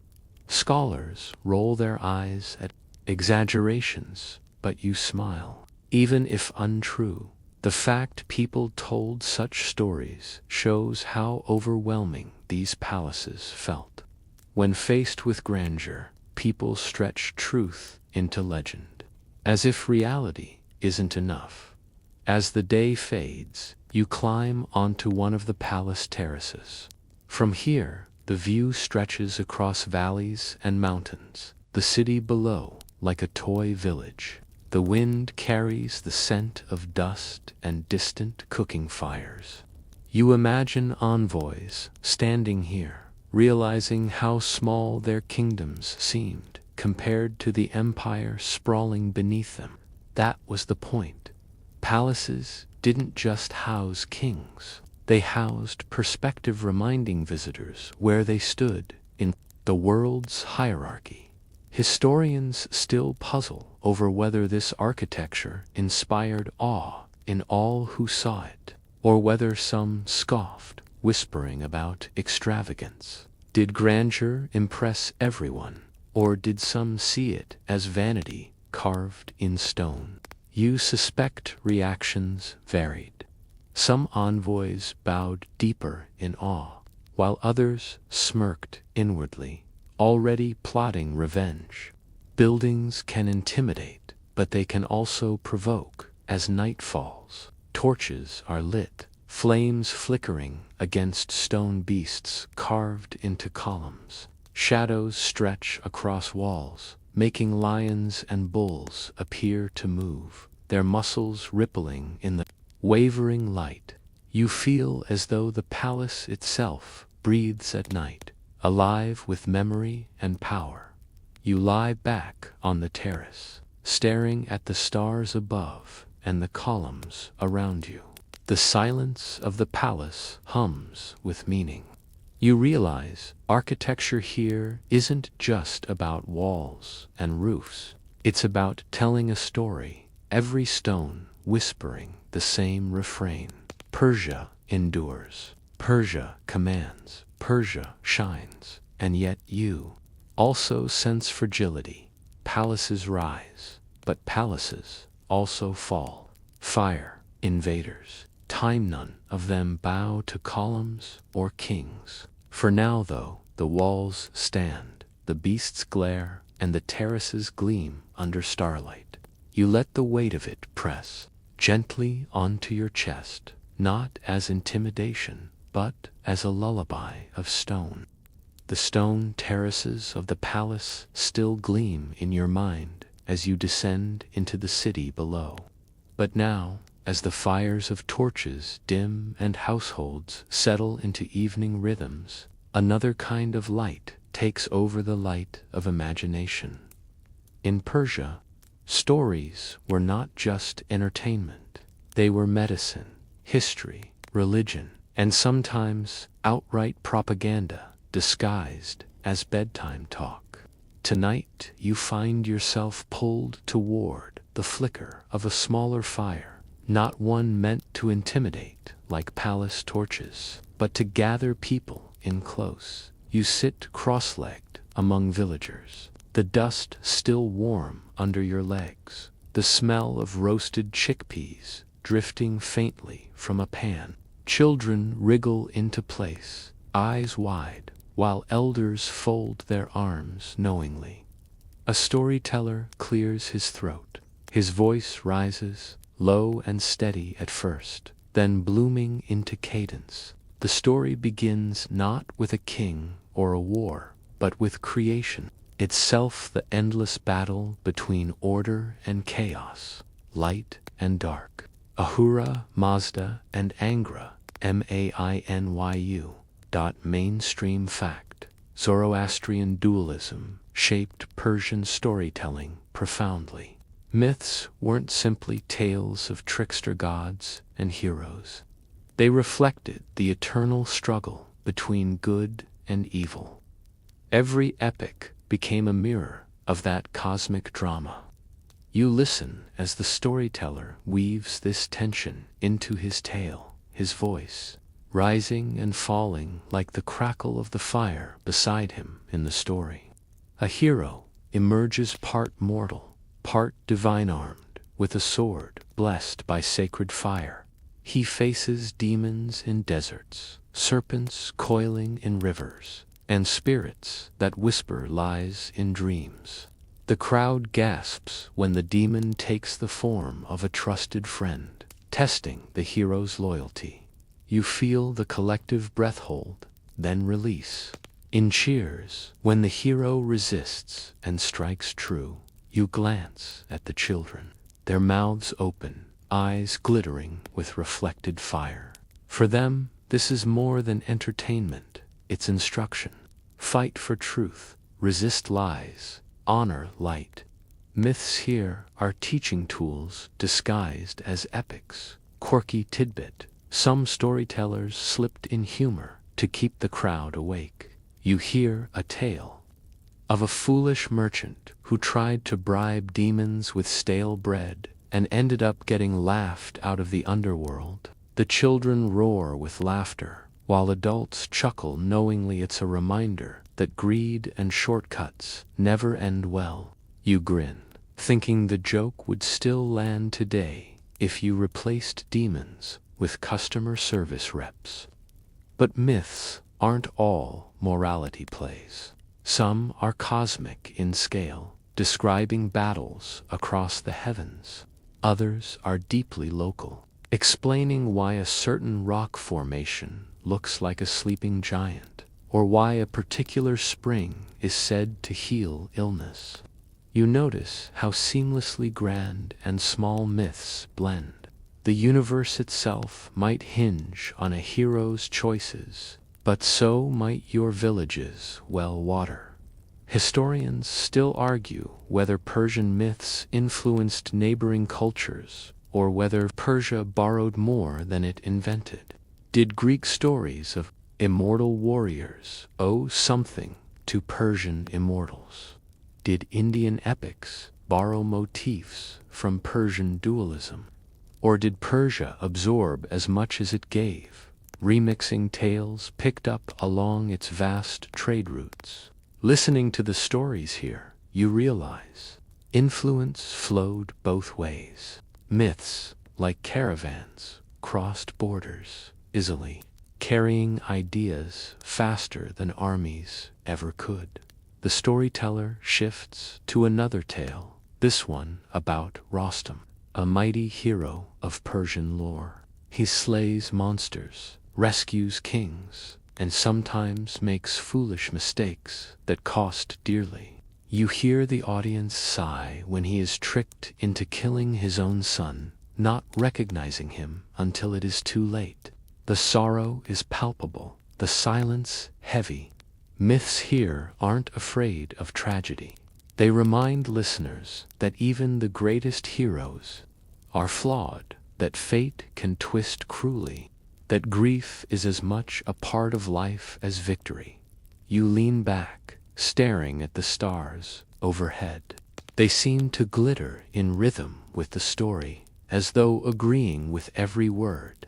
You wonder how many centuries people have tilted their heads skyward, mapping constellations to myths, whispering tales into the dark.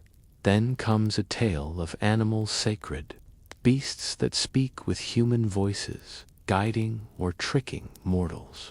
A lion teaches courage, a fox whispers cunning advice, a bull embodies strength.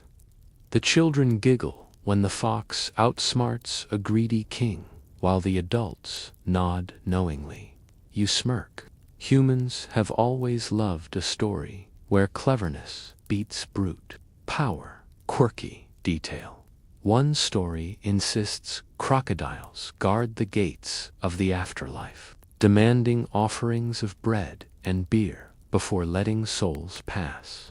You picture the scene, newly dead, fumbling for snacks, while celestial crocodiles tap their claws impatiently.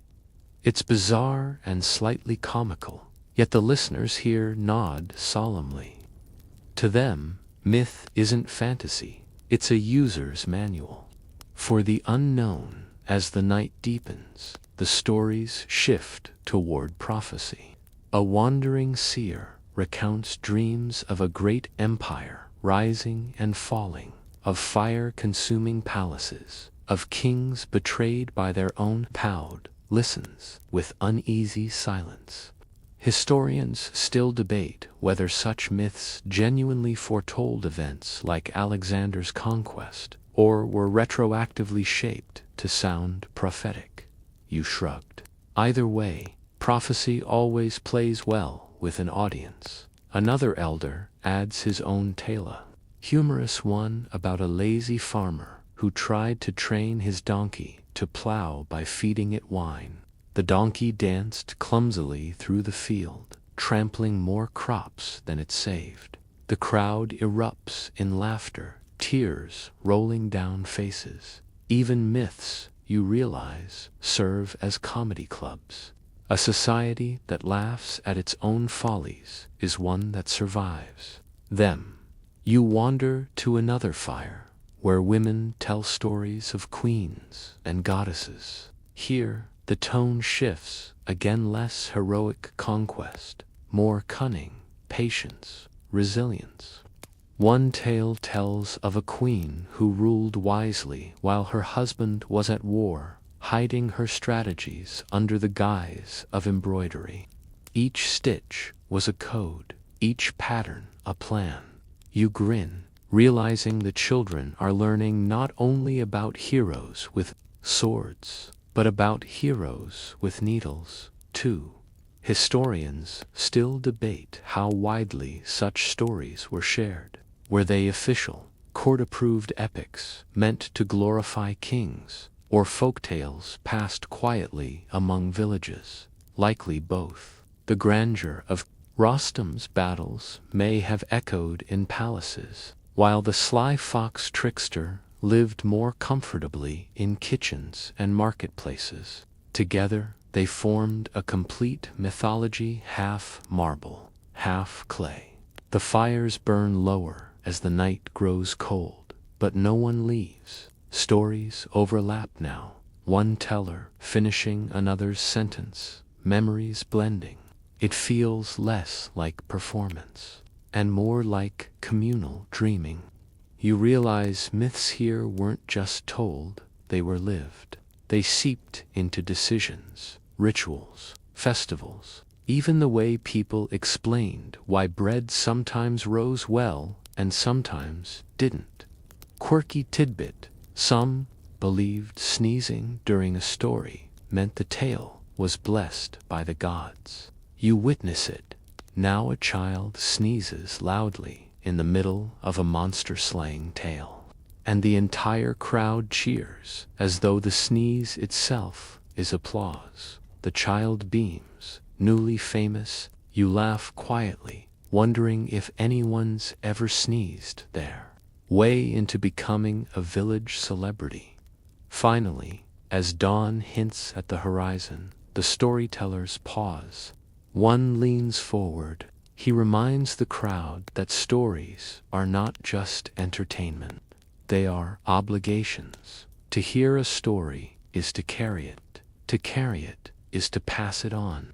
He gestures at the children, who nod solemnly, their small faces suddenly serious. The responsibility of memory has been handed to them, and through them, 2 generations, yet unborn. You rise, stretching, the stiffness in your legs softened by the warmth of the tales still buzzing in your mind. As you walk away, you realize the empire's palaces and armies might crumble, but the stories will slip past the ruins, whispered from mouth to ear, long after the stones themselves have turned to dust. And tonight, you've become part of that change. Dust. Another traveler who sat by the fire, laughed at the foolish donkey, mourned with Rostam, and carried the myths a little further down the road. The ruins fade into shadow behind you, but as you continue your walk, the weight of Persia doesn't vanish. Instead, you start to notice something peculiar. Everywhere you look, even centuries after palaces crumbled, even after Alexander's, torches burned. Bright echoes of Persia keep whispering through time. It's as though the empire refuses to die, tugging at history's sleeve, reminding you, hey, I was here first. The first echo is the road beneath your feet, dusty, cracked, patched a dozen times over, but still in use. A merchant trudges past with his donkey. A soldier rides by. A group of children runs laughing, chasing each other with sticks. The royal road was carved for kings, but centuries later, ordinary people still tread the same stones. You grin, realizing this is history's version of an old highway rest stop that just won't quit. Mainstream fact: Persia's administrative systems, roads, couriers, satrapies set blueprints, copied by later empires. Rome, often praised for its roads, borrowed the very idea from Persia. The concept of provinces governed under imperial oversight. Persia again, even Alexander, who conquered them, adopted Persian practices for running his vast territories. It's like Persia's operating system kept being reinstalled, even when the hardware changed. As you wander into a bazaar, the echoes continue. Carpets spread across the stalls, their patterns swirling like captured music. You run your fingers across one, feeling the dense weave, the softness under your palm. These rugs aren't just trade goods, they're descendants of Persian weaving, traditions that dazzled outsiders for millennia. A vendor grins at your awe. "This one lasts longer than your marriage," he jokes. You laugh, though a little nervously. Quirky tidbit: early European travelers wrote about rugs so prized that families measured wealth not in coins, but in carpets. One account even describes nobles being buried wrapped in their finest rugs, as though eternity required good interior design. Looking around, you believe it. If you had to choose between an afterlife with scratchy mats or one with Persian rugs, you'd pick rugs every time. Historians still argue whether Persia's artistic influence spread more through conquest or trade. Were foreign lands dazzled by tribute, or did merchants slowly weave Persian taste into other cultures? You suspect both. Beauty, like gossip, travels quickly, and rugs, carvings, and jewelry carried Persia's aesthetic long after kings fell. Moving through the crowd, you catch sight of a small fire altar tucked into a corner. It glows faintly, tended by a white-robed priest. Zoroastrianism still flickers, surviving conquests, reforms, and centuries of competition with newer religions. Even today, small communities keep its fire alive, chanting prayers that stretch back to Cyrus's time. You bow your head instinctively, humbled that a flame can outlast empires. Mainstream fact: Zoroastrian ideas left profound imprints on later religions. Dualism, good versus evil, light versus darkness, final judgment, heaven and helicode into Judaism, Christianity, and Islam.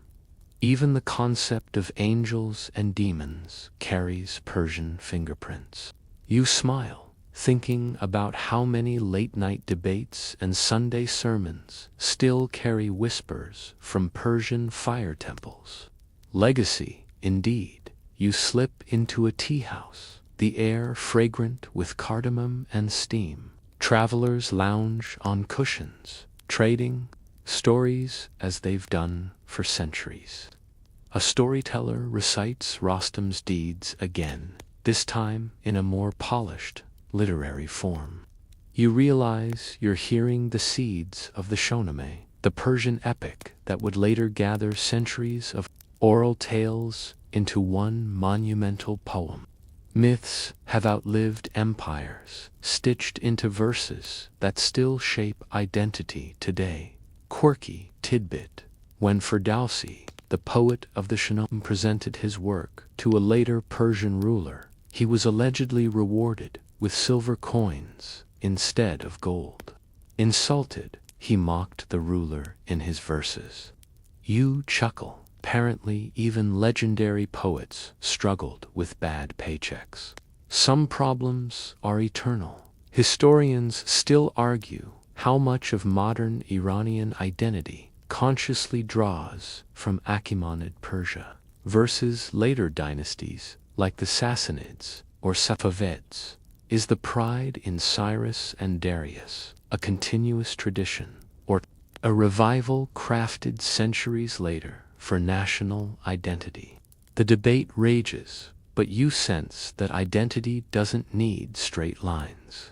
Even faint echoes can grow loud if a culture chooses to amplify them.